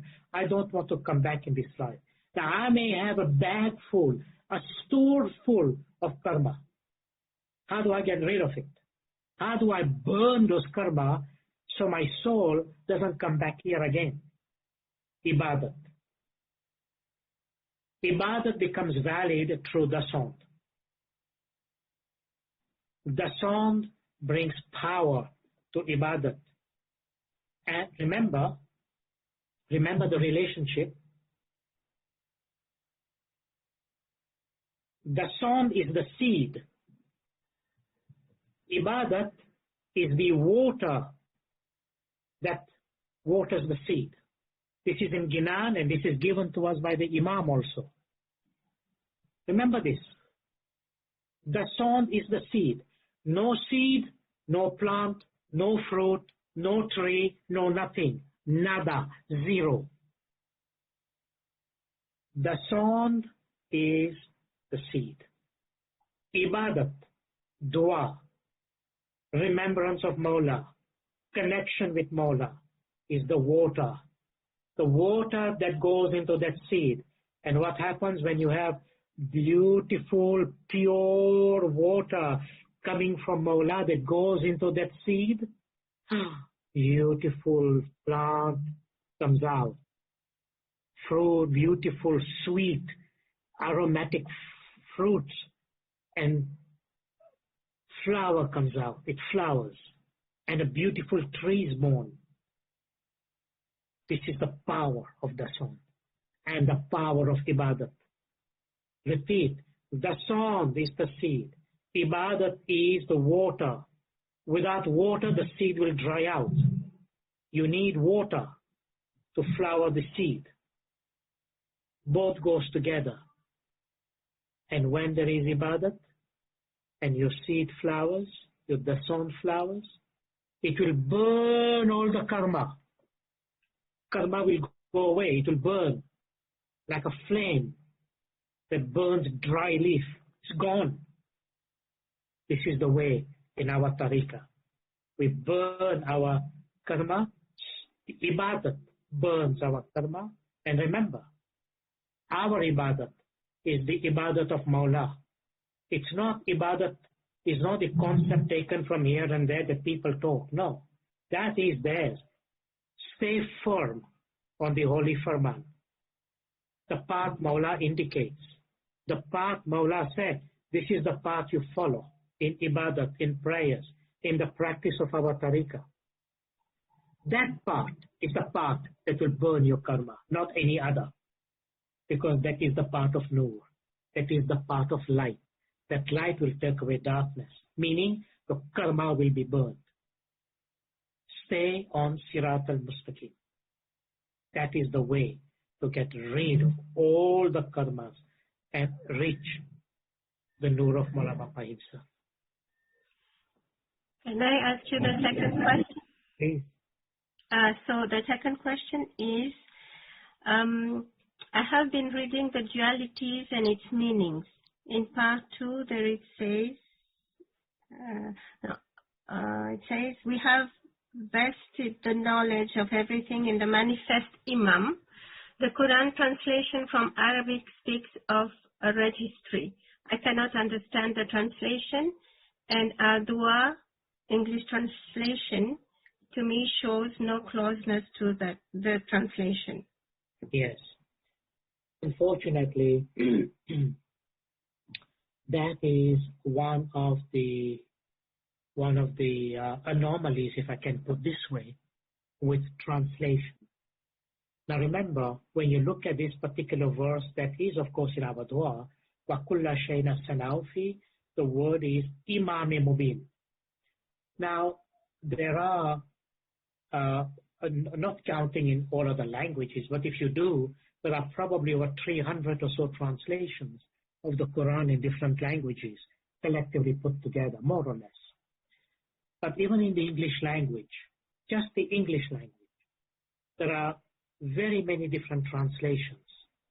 That of Abdul Halim, Yusuf Ali, that of Muhammad Yuttitol, that of Amir Ali, and that of Farman Ali. And there's so many different rendering or translation of the Quran. So let me just make one common observation. Do you know, think about it again in a logical sense. Here is the Arabic, and there is no change in the Arabic. It is the text has always remained there. Let's leave it at that. That's the Arabic. But when you have another person who reads the Arabic based on their understanding of their conviction and understanding and their knowledge, the translation will be according to their interpretation. So a translation becomes interpretation. Now, the question was, how does the word Imam Mubin becomes the word register or clear register or clear records? These are the various words used. So before I say anything, let me tell you this. If you, for example, read a translation of a Shia Quran, a Shia author or a Shia translator, the same verse you will see, they say manifest Imam, Imam Mubin. They actually say the word Imam. They don't say the book. They don't say register. They don't say record. They say Imam Mubin, meaning the manifest Imam or the living Imam or the existing Imam. Unfortunately, with many Shia translations, depending again from which Shia branch they come. If they are part of the Twelvers, then they will add commentary related to the 12 Imams. But we are not Twelvers. And our interpretation and our meaning of the Quran is the Imam himself. The living Imam is the Quran. And the Tawil the Imam gives us. So we don't fall into that problem to begin with. Secondly, let me tell you this. There is a whole theology involved in figuring out how did these translators ever translate the word Imam into the word book or record or all of that. How did they do that? What was the mechanism involved? It's quite elaborate, and I don't want to take the time to say it here, but simply to say to you, yeah, all of them, depending on what strand of and roots of thinking they come from, they will manifest one or the other. But the Shia meaning, even given by the 12 Shia into their translation, they say the word Imam is Imam, and they say the word Imam Mubin is manifest Imam. Even though others may have said, because in the Quran there is also the term Kitab Mubin, the manifest book. And there is a whole theology involved behind that. So how does Imam Mubin translate to that? There is a whole theology related to that. So look at, maybe wait until we are able to get to some of those points. If it is a question, I will try to address it. I'm not sure if Professor Andani, in his Quranic expressions and thing, have actually given this understanding, because he might have when he explained the whole notion about the Quran. But we can research and look into it and see what meaning he has given. And then I will give you my understanding if it is different than that. Okay, so there are some three questions that I will give you because they're maybe related. You can address them all together. Yeah.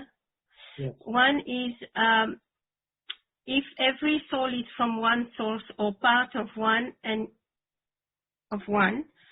Now your mind to function it borrows power from one soul. Then why some are more smarter than others? Then another one is where does the soul dwell in our body? What is Bama Gufa? And the last one, please explain the notion of the heart.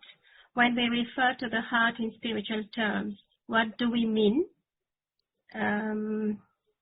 Where is it located within us? I think these are maybe similar. So without giving you the deeper explanation, let me get to the answer to it. Let me do the punchline. Why are some smarter than others? Why are some more intelligent than others? It has to do, as I've said a moment ago, with karma. It has to do with your past life. What have you brought into this life that is a gift from the past life and a gift in this life? What I'm saying to you is this, that you are not in this life like a blank slate. This is the belief of other people. If you were a blank slate and everybody's a blank slate, then you have a big problem, because then you would say, you came as a blank slate, I came as a blank slate, how come that you are smarter than I am? How come you have more than what I am? And so on and so forth. How come you live in a palace and I have to live in a hut? Right? Doesn't explain anything. And then, if it doesn't explain anything, then you will say, well, God is not fair.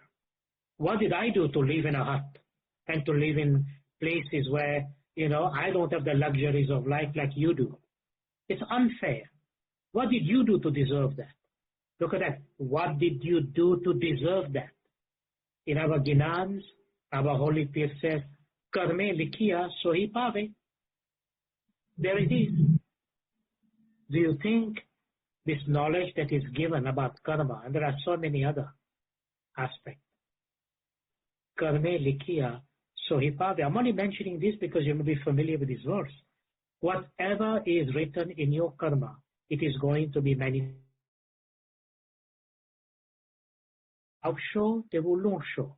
This is a common thing. There are dozens of places in the Quran that say, whatever you sow, as you sow, so shall you reap. What is the result of your actions? What did you plant? What did you sow so you can reap? So what did you reap in this world? What's happening to us in this world? We are reaping in this world from things that we planted before, maybe in this world, maybe in some previous life. So the thing is this, that if, and that's a very beautiful question, that if we came from one soul, and that light is the same in us, because it says in that ayat of the Quran, remember what I said? When that light, when that descends at the level of the physical, because it goes through the filter, the glass of our mind, it manifests itself into our individual personality based in karma. So now, if I want to become more intelligent, I have to work more. In other words, do more good things in terms of learning to improve and remove all those things, so I can see more light of my intellect coming through.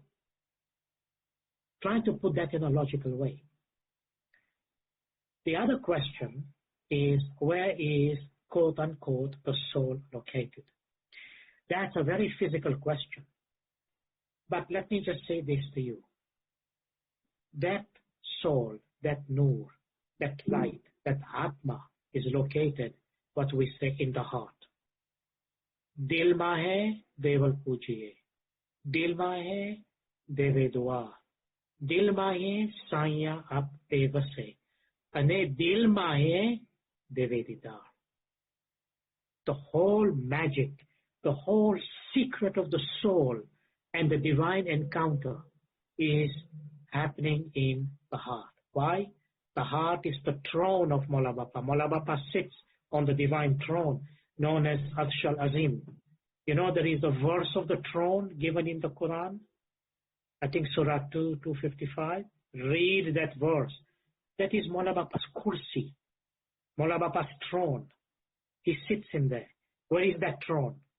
Here, in the Mu'min's heart. That's why the heart has to be clean and the soul has to be pure. Okay? So now, that is the source. That is the seat. That is the seat of the Atma. That is the seat of the soul. But when the soul expresses itself, that radiance, that light that comes out of the Atma, like I mentioned, the picture of the sun, it manifests itself here. And because it manifests itself in this part, meaning in the mind, we represent the manifestation of the light that comes through the mind into the space between our two eyebrows. And this space between the two eyebrows, we call that Brahma Gufa. It means it is a cave. It's a cave in between these two eyebrows. And there are inside this cave all these great manifestation of light that juggles up and down in a way that will hopefully produce excitation and awakening and enlightening to us. So it's a point of concentration where the human being can begin to experience the result of their effort. And eventually it comes back to know that all of this is an emanation from your Atma and from the soul. So I'll just say just that much for today. Okay, there is one question. Can contribution to the Imamat institutions be counted towards partial dasan since the Imam has sole control of money in both cases? No. I'll repeat again. No. Dasan must be taken in Jamaat Khana and given in the hands of Mukhi Kamariya Sahib, Mukhyani Kamariani Sahiba. Let me explain why. Dasan is the haq, is the property of Hazrat Imam in our hand. I repeat, Dasan is the property of Mola Bapa in our hand. And we must take that property and giving back in the hands of Mola Bapa, not in his institution. And the hand of Mola Bapa in Jamaat Khana are the hands of Mukhi Kamariya Sahib, Mukhyani Kamariani Sahiba. Absolutely nowhere Dasan goes. The moment you say the word Dasan, it means immediately Jamaat Khana, without delay, in the first available opportunity, without even negotiating where and how, and you take it to Jamaat Khana in the hands of Mukhi Kamariya Sahib, Mukhyani Kamariani Sahiba. Now, in the event of current circumstances, the principle is still the same. Contact your Jamaati Mukhi Sahib, and they will guide you. They will guide you and tell you what to do. It is in Jamaat Khana.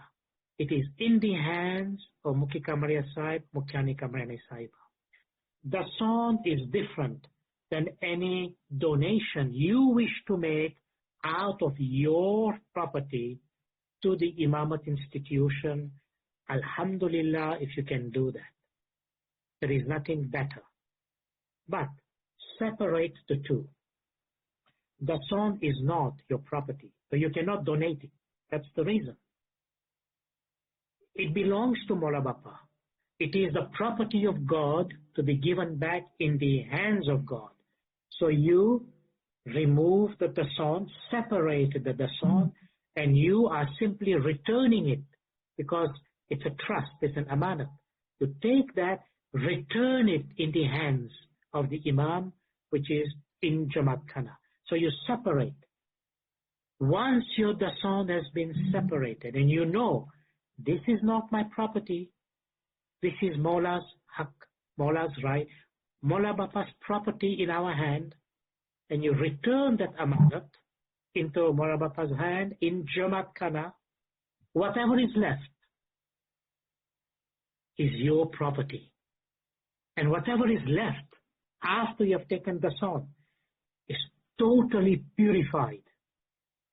There are other reasons and other benefits, but totally purified, and guess what?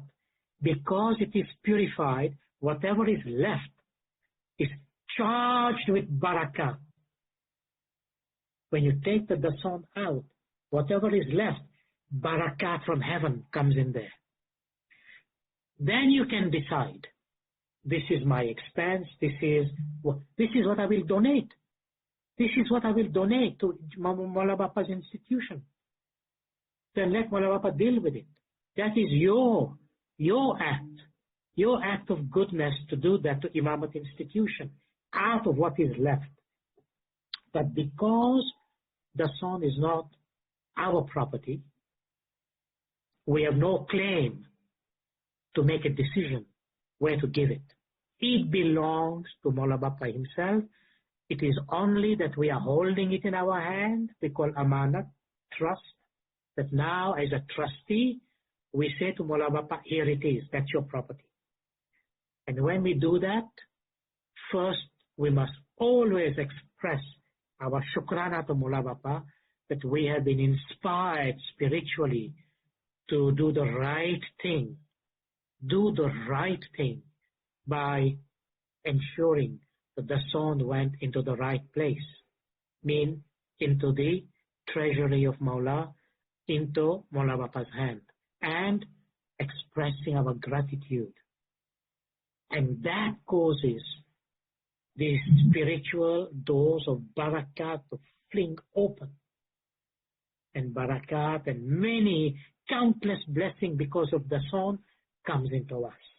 And one of that is the connection of the intellect, Ruh and Atma with him.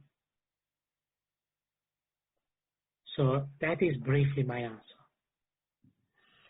You want to take another one, or? Yes, as long as people are. Okay, so there are a few questions about again reincarnation. I know you've addressed it, but maybe there are new people who have submitted them. So does Islam believe in reincarnation, or is it a Hindu belief? Does Islam, now Anantakaro says, it is our last birth.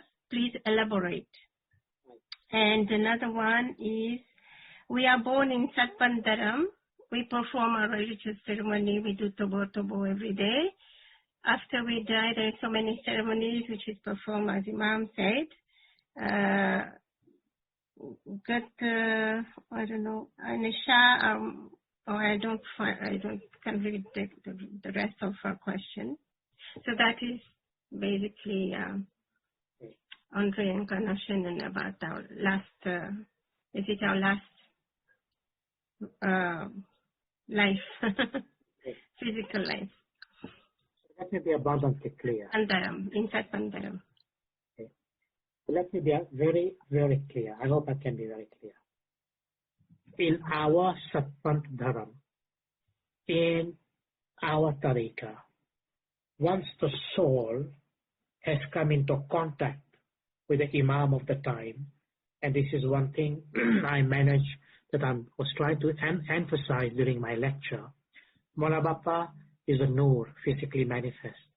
We are the Atma, we are that soul, we are that spirit, also physically manifest. And we have given spiritually the opportunity to come closer to the Nur of Mawla Bapa. I don't think anybody can dispute this idea. The fact that we are closer to the Nur of Mawla Bapa we have an opportunity. I underline the word opportunity. That if you do the right thing, following the farmans of the Imam, you have paid your dasan, remitted your dasan, did your dua, your ibadat, you have followed the farmans of the Imam. And let me give you the reference. The reference is in the farman, it is also in Ginan. In the Ginan it says, farman mane fera tare. Fera means reincarnation or coming back. So if you have followed the path of Sirat al-Mustaqim, always to the best of your knowledge and ability, out of love and affection, and you can say, I have been committed to follow my faith, to practice my faith in the way our beloved Imam has indicated. In other words, you have been in the path of Sirat al-Mustaqim all along, then you can be sure there will be no coming back. No one who is in the path of Sirat al-Mustaqim comes back. This you have to make an understanding within yourself. If you are not in the path of Sirat al-Mustaqim, yes, there is a possibility for that soul to come back again into a physical existence. It may not. It may be into a other form of existence, meaning a non-physical form. But there is the option of that soul to come back into physical existence. And let me tell you, there are certain religious traditions who emphasizes a lot more of some of their spirituality in a very graphic and a very expressive way than others. But it doesn't invalidate the principle, meaning that the principle that the soul goes through many cycles. Do you know there is a verse in the Quran, because you're asking me whether Islam believes in reincarnation. Well, there is a verse in the Quran. I don't think I have it in front of me here, but I'll search it for you. And you know what that verse says? It says when people die and when they are judged, and you know what the day of judgment is, they will tell, this is in the Quran, they will tell God, oh please, send me back in the world so that now I can do the things that you said I should be doing. I'm paraphrasing. And God will say, no, you are a liar. You deceive me. Every time you go back, you come back with the same excuse. So now I'm going to give my final judgment. It is making allusion to this type of thing. And then there are other verses in the Quran. Even if you take them literally, they are so graphic. They say it has to do with a group of souls, or a group of souls or people who broke the Sabbath. Okay, I'm not giving any interpretation. I'm just giving you what is written there. You can read for yourself. I will find those ayats, and maybe tomorrow in the Q&A session, I will kind of bring the reference. It says, be ye born as monkeys and swine. Take it even in the lowest common denominator. Is birth not physical? And what does the birth of a monkey, to be born in the form of a monkey, means? Or born in the form of a swine. You know, the swine is the pig. Well, certainly there may be other meaning that people bring out. And often enough I've seen they bring this meaning to try to discount the fact that born again mean in a physical form. But that is their meaning. Anybody can make their meaning. As Mullah Bapa said, there have been thousands and thousands and thousands of interpretation and meaning that people have given of the verses of the Quran. So you have thousands and thousands and thousands of meaning to consider. Go ahead. Have a feast. You're asking me? I want the meaning given by the Imam. I want the meaning given by the holy peers. And I want the meaning, as it says in our constitution, Islam as revealed in the Quran, and the ta'wil given by the Imam. That's the meaning I am interested in. If there are thousands and thousands of meaning there, Alhamdulillah, we have no problem. That is their meaning. So you are free to choose. You can take any meaning you want. But what is the reality? What is the reality? Will your soul be saved? Will your soul achieve enlightenment?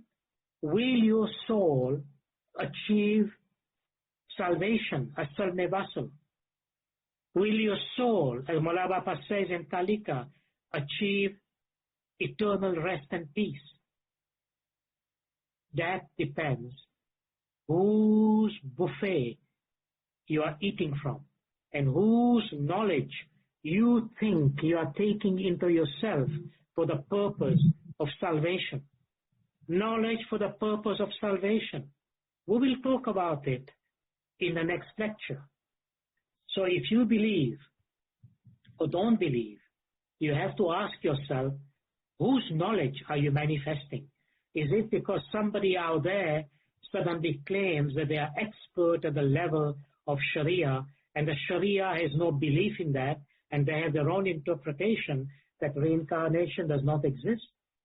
I say to you, in this context, go to the Hakikat, investigate the Hakikat, and then understand the Marifat of that Hakikat. Then come to a conclusion. And why did Rumi say? Was Rumi not a Muslim? Did Rumi invent and fabricate what he said? And Imam quotes Rumi in the Farman? I think, if nothing else, our logic would say, even if you take the matters from a physical, literal point of view, which is one of the meanings, you can't avoid, nor can you deny, that there are stones and there are worms and there are plants and there are animals and there is human beings and then there are angels. Even though you can't see the angels, yet you believe in it in the scheme.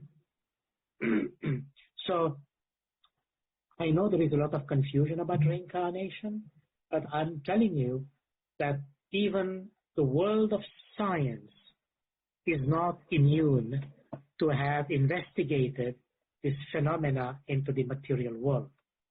And I would like, at some point in time, to present that material scientific view, unrelated to any religion.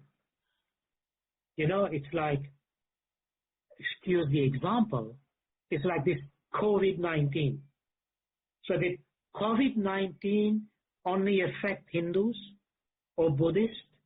Or COVID-19 only affected Americans? Or COVID-19 only affected Protestants and Christians? No. It affected the whole globe, the whole world. There was no discrimination how this unfortunate phenomena manifested itself. Nobody was exempt from it. And anybody who thinks they're still at risk. So I'm saying to you this, the phenomena or the concept or the knowledge of reincarnation, no human being is immune from it, regardless whether the tradition you belong to expresses it in this way or that way, overtly, explicitly, or not explicitly. That is a matter of the tradition that you follow and the emphasis. So let me just simply say this, just in closing this part of this question, that have the Imams over time explained to us about the concept of the soul coming back, meaning a human being dies, the soul leaves that body, it undergoes a certain process of judgment, and that soul coming back into the physical realm, or at least the knowledge that in the past, meaning before the soul came into the physical realm as a human form? Was it in a different form? The answer is yes, and yes, and yes again. And no one can deny that from the perspective of the marifat of our Satpantaram, that is a possibility, that is an option that is there for the soul if it did not meet the criteria of salvation. So we can dance all we want around it. We can try to discard it in the name of Hinduism and Buddhism, but that is being misguided, misled. In the name of what? In the name of some others there who believe they are the true bearers and the true disseminator of the knowledge of the soul. Do you really think people know the knowledge of the soul as it should be? Who can know the knowledge of the soul but the one who created it and gave physical form? It is He who is telling us about that knowledge. You can have knowledge about everything else in the material realm. You might have knowledge about these other heavens, but when it comes to the knowledge of the Inna Lillahi wa Inna Ilaihi Rajiun, there is only one being, supreme being, who knows the mystery and the mystique and the result of that quest, because He's the one who gives it, and that is the holy Nur of the Imam. And again, I want to be clear. I am speaking about our tariqah. Others have their meaning. We respect it. But we want ours to be respected too. This is our meaning, our way of looking at it. Now, I do realize our brothers and sisters who may live in other parts of the world and they have the expressions of other traditions, fair enough. They have that explanation. And perhaps we may need to understand, like Maulana Bapa said, the tradition that comes from Central Asia and come from the subcontinent, bring them together. I do not believe there is a conflict. I believe there is a unity of understanding these traditions.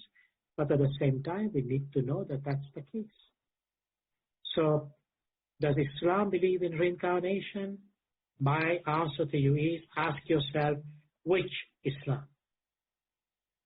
Sunni Islam, Shia Islam, and in the Shia Islam, the Shia Imami Ismaili Islam, the Shia Imami Twelver Islam, the Shia Imami Bora Islam. Which Islam?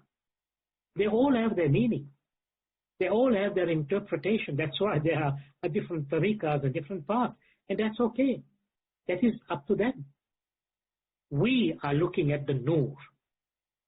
And once you are blessed by that Nur of Maulana Bapa, there is no reincarnation. That is a fact. That's our way. Those who are in a different path, they have their own explanation. And the idea about what is death in Islam, the notion of the journey of the soul, is a very interesting one. So let's keep it in reserve as a subject for the times to come. Okay, so are you taking more questions? Are there how many people are still willing to? I don't mind. There are 264 people. Oh, okay. Excuse me, I didn't even realize. Well, okay. I will try to condense some of the questions together or link together. Okay. So let's bring it to a close, maybe by 3:30 in about 15 minutes. Okay. Okay, so we can just close it at that time because I know it's late in many other parts of the world, but at least we can answer some of the questions. Okay, so there are a few questions on the sound. Okay. So I'll submit them to you now. It's children have study loans on them. How can they pay the sound? Another one is what was the other one? How do we give the sound on our breath or breathing? And so the sound on breathing? Yeah, on out of our mind. How do we do the sound of breathing? Breathe. Like I think it's related to the notion that, you know, we receive blessings from the heaven. Yes. How we have to give the sound on all those. So it's that the question must be related to that. And what else was there? How did we come to the 12.5%? Yeah, but that was addressed in the chat by somebody else. Yeah. Okay. So how to do the sound of our breath, and also, yeah, that's it basically on the sound. I'd like to say personal questions about the sound should be addressed personally. So you can please give your contact. And if you like that I give you a response, then I'd like to do that personally. Okay. That are personal questions. But let me speak generally. So the notion of breath, I think in one of my, I think in one of my past lectures I've clarified that. Did you know the word breath? This word breath is connected with ruh, spirit. Breath actually means spirit. You know, we say inspire in spirit and expire. There is a very profound philosophy there. When a human being takes birth into the physical world, what happens? He inspires, in other words, it takes air in. It takes breath in. Breath actually means that soul, so to speak. Although the soul is there, but it gives it life into the physical realm. And when a person dies, what do we say? It gives his last breath. And with the last breath, they say, the spirit lives. So there is a very profound part of knowledge we need to understand about how soul, the Atma, is connected with breath. Now, having said that, the notion of the sound here, how the sound is connected, is not connected in that context, but it is connected into another context, meaning that the whole idea of the sound from that spiritual point of view, because remember breath, and you are asking the sound on breath, but remember breath is connected to spirit, and breath is that spirit manifest in a material realm. So how do we give the sound on that? Remember what I said, that the whole principle of the sound from the time of pre-creation was the act of submission. When Nabi Muhammad Mustafa Rasul Sallallahu Alaihi Wasallam, that Holy Prophet Muhammad gave the first sajda to Mawla's Noor. So in that sense, if I can make that connection, every time we say our dua and the submission, meaning the sijdo that we give in our dua, when we say Allahumma laka sujudi wa ta'ati, which is a direct sijdo to the Noor of Hazrat Imam, to Mawla Bapa himself, that sijdo is a reminder of many things, but particularly of the first sijdo done as the act of submission, which is the sound that Prophet Muhammad gave, that we are replicating in the act of our prayer and complete total submission to the Farman of Hazrat Imam. That's what it means. Other subject about the sound, I think if they are personal. Actually, this is a general, there's a mention of how the sound came about. Can you please repeat that? Yes.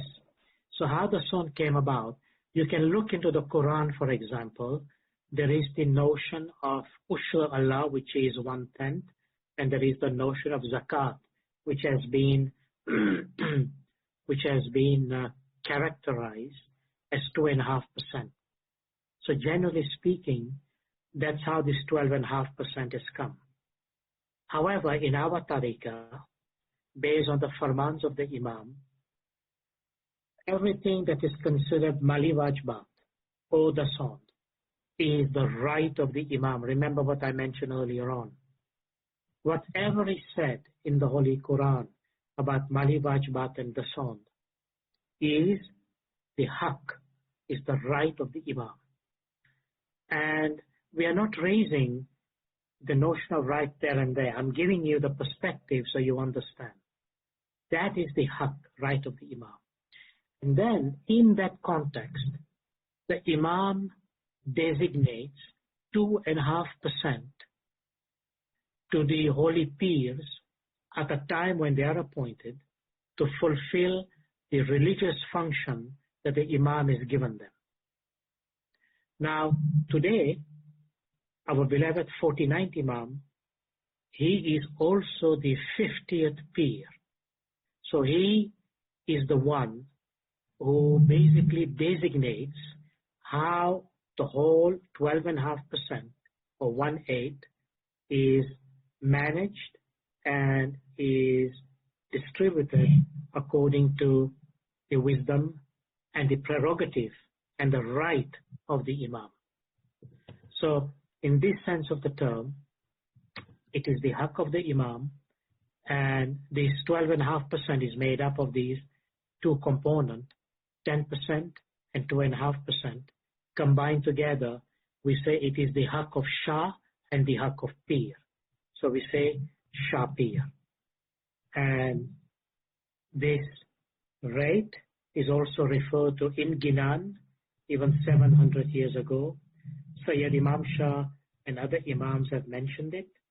And so we have this understanding and reference that comes from hundreds and hundreds and hundreds of years, going all the way back to the Holy Quran and even beyond.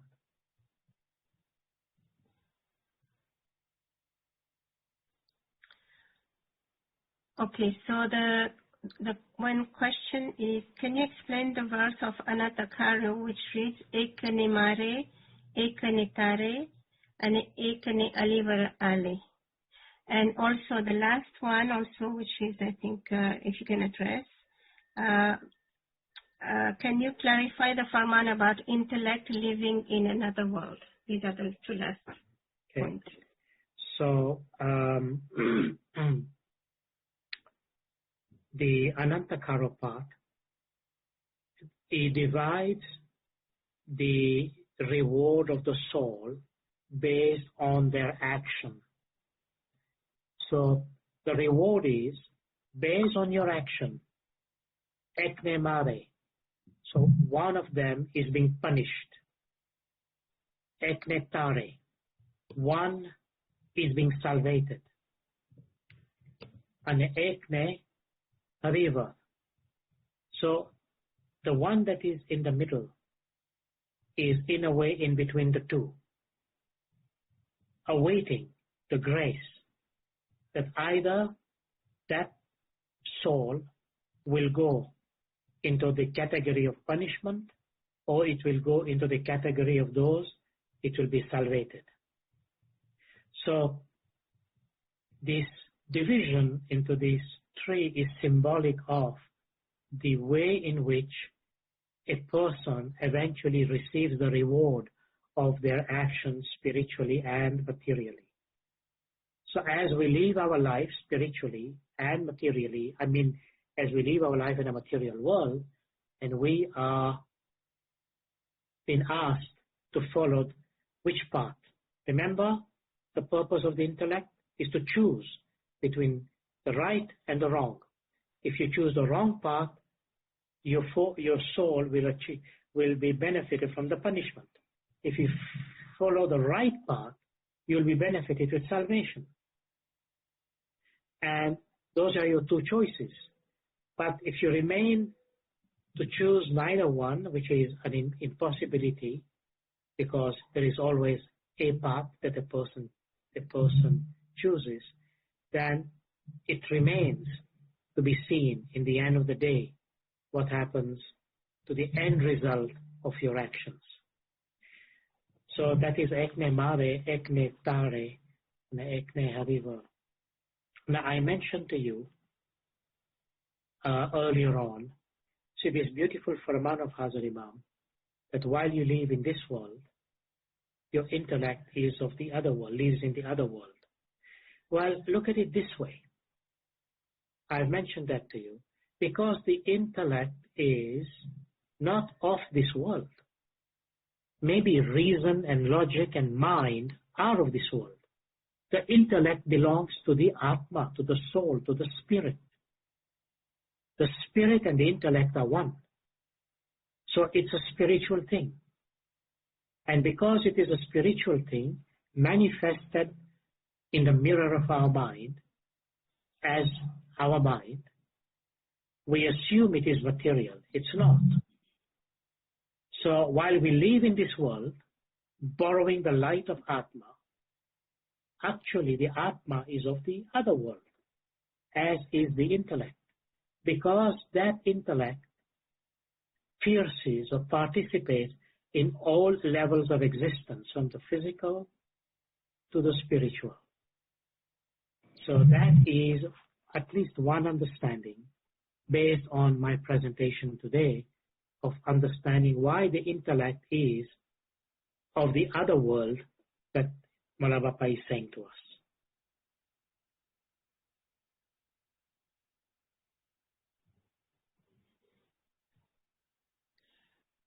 I'm open to feedback on these if there are any. Let me check.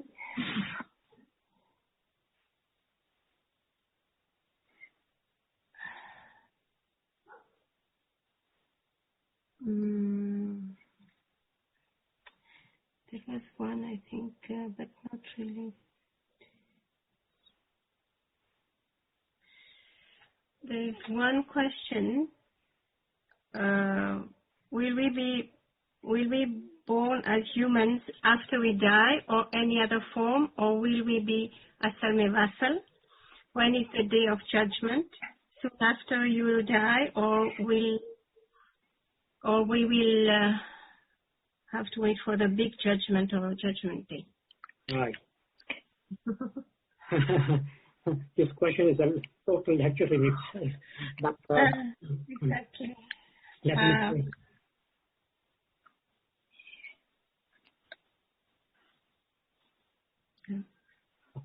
So let me say this. There are 2 days of judgments. We call Qiyamat al-Kabir, the great day, and Qiyamat al-Sagir. So whenever, any time a human being dies, let's assume you accept the fact that you die and you will be reborn into the future and die again. So every time you pass this cycle, which in our Gnan is known as Lakh Chodiyasi, there is a day of judgment. That is the small day of judgment, Qiyamat al-Sagir. And every time there is that small day of judgment, there is a judgment. And then based on that judgment, your future destiny, whether in this world or the next, is declared. But remember what I said in one of my answers before. There is the notion in our divine scripture, it says, Rosh Qiyamate Daro. There is Qiyamah every day, every minute, every hour, every day. There is that judgment taking place. And being every day means every week, every month, and at the end of your lifetime, there will be a day of judgment, a small day of judgment. When the great day will come, that is known as Mahadan, the day of Qiyamah, yes, there will be a great day of judgment.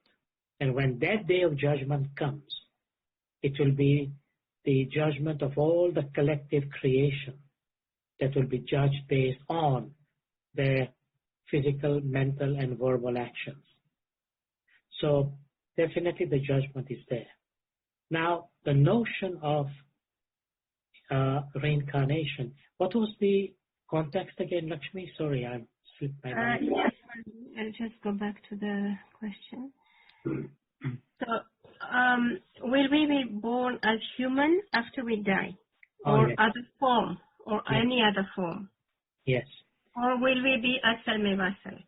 Right. So the general answer will be everything depends on your actions, on your deeds.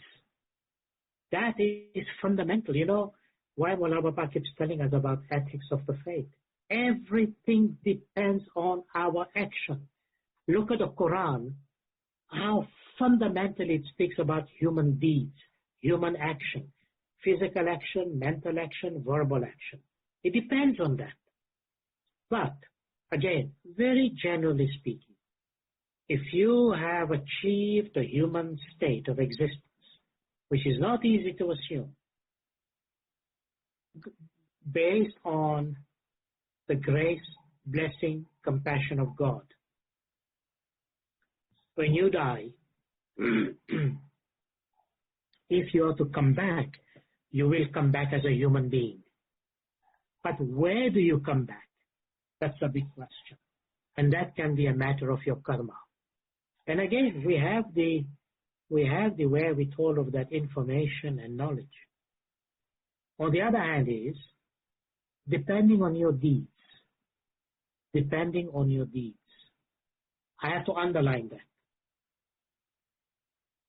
Because your deeds, meaning your actions, is a guide to you, where you could possibly be reborn. Let me put the corollary to you. Think about it this way. If you are a horrible human being, you are doing horrible things to horrible people, you are putting fear into people because of your own selfish motive, you are into that mode of living whereby you think intimidating, lying, misguiding, and doing all those kinds of atrocities according to spiritual law, that you are doing it. And you do it for your own gain, your own selfish motive. And you then think that this kind of behavior, and worst, meaning no dasan, no religious path, not following Sat Panth Dharam, not being on Sirat al-Mustaqim, not following farmans of the Imam, and all of that put together, and simply focusing your life totally and completely into material gain and material gratification, then what happens? The unadulterated pursuit of material well-being, if that becomes an exclusive objective of life, it will engender an evil vacuum of destructive forces. Think about this quotation from the Imam in terms of the soul. Because the next thing Imam said after this, like in the same farman, this was a silver jubilee farman. He speaks about the balance between deen and dunya. So now, if you're into that category as I described, plus this farman of the Imam, so tell me just logically, when people die, they've been given, let's say, again, very simply, is either paradise or hell. So where does that person go? The one who did not obey, know the song, did horrible things, he created all kinds of problem with people, he insulted people, he spoke ill of people, he did ninda that was not allowed, he did things that we call atrocious as a human being. There wasn't very much good left, if at all. And as opposed to everything the opposite. You did good, you gave dan, you gave your dasan, you did your ibadat, you did everything to the best of your ability. Now who goes to hell and who goes to heaven? I'm not saying to you, I'm not asking you by way of judgment, because we cannot judge. Okay? Why do I say this? There is a possibility there is an option. The person who did all that good can go to hell. And the person who all those bad things could go to heaven. I'm not speaking about those cases in exclusivity, though that's a possibility. But I'm speaking in terms of,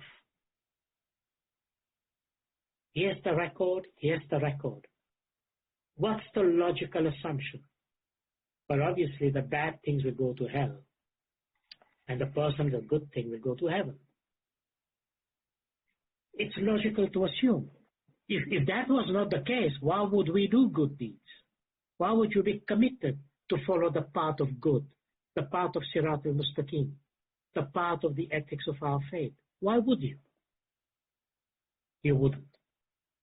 Because if other paths give the same results, then you might say, which is the easiest one?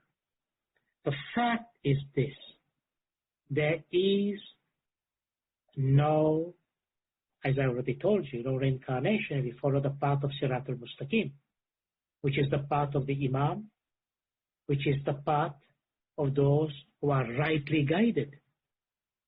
But the path of those who have gone astray, and the path of those whom God has cursed, because remember the verse in Surah Al-Fatiha, right? Ahdina Sirat al-Mustaqim, Sirat al-Lazina, Anamta lahim gayril magzubi, alahim walazalim. Not the path of those whom we have cursed. So if God has cursed the path of some of these, where do they go? Certainly not to heaven. It's either the path of Sirat al-Mustaqim or the path of those who are cursed. Is there a third part mentioned somewhere here that I'm missing? Now remember, I have to say this by way of clarification because people confuse. When I'm speaking about Sirat al-Mustaqim, there is a dual meaning. One, the path in our tariqah guided by the Imam. But secondly, there are those human beings in their own faith who are following and conducting themselves in accordance with their own faith, belief, and their own conviction. They also, when they hope for heaven as understood by them, they get it. So they are not. None of us, remember I said, can judge. We cannot judge that they are in the wrong path. That is their path. Among the multitude of manifestation of Allah's path into the world, we accept it. But even in all of those paths, we are talking about people who are not in the path. They are into that path where there is this evil vacuum of destructive forces. They don't belong to any of these paths. They belong to their own path, their own egotistic path. And that bad egotistic path is the vacuum of self-destruction for the soul. So where do you go? That is the negative path. So that's what I mean. So obviously, for someone like that, living as a human being, where do you think that human being comes from? Will come back from, or to? You can well imagine. You know, hell is not simply a place that you think it's out there. You have to understand. Hell is here, in this world. And this world can become the hell that people think that it is not. That's why remaining in that Sirat al-Mustaqim, in this world, being protected by the grace, mercy, love and benevolence of the Imam upon us, that protection keeps away all those negative things that are hellish into this world. And many people experience a tint of that hell into their world because they forget the name of the Imam. So I'll leave it to that for this question. I think it's past 3:30. Yes, and also, there are lots of questions, but personally to be addressed to you. Yes. So I told them to send them to the email that we decided, Beautiful Yes. to View, Yes. and you will address them uttered individually. Yeah. For sure. I will address Okay. your questions. Sometimes it takes me a bit of time, but if it is individual, I will try to respond to you.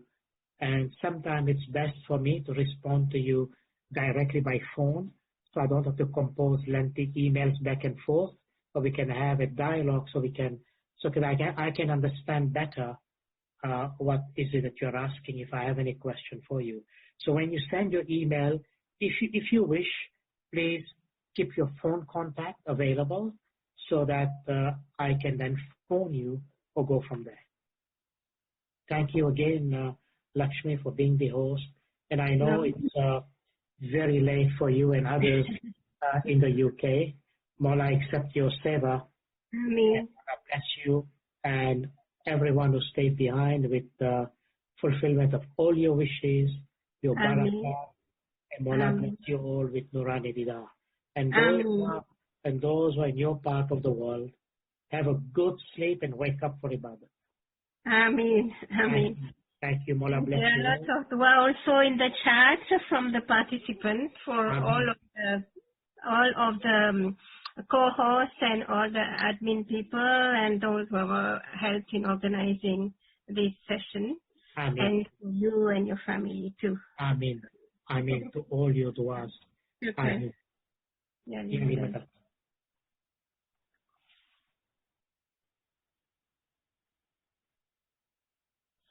There are still 200.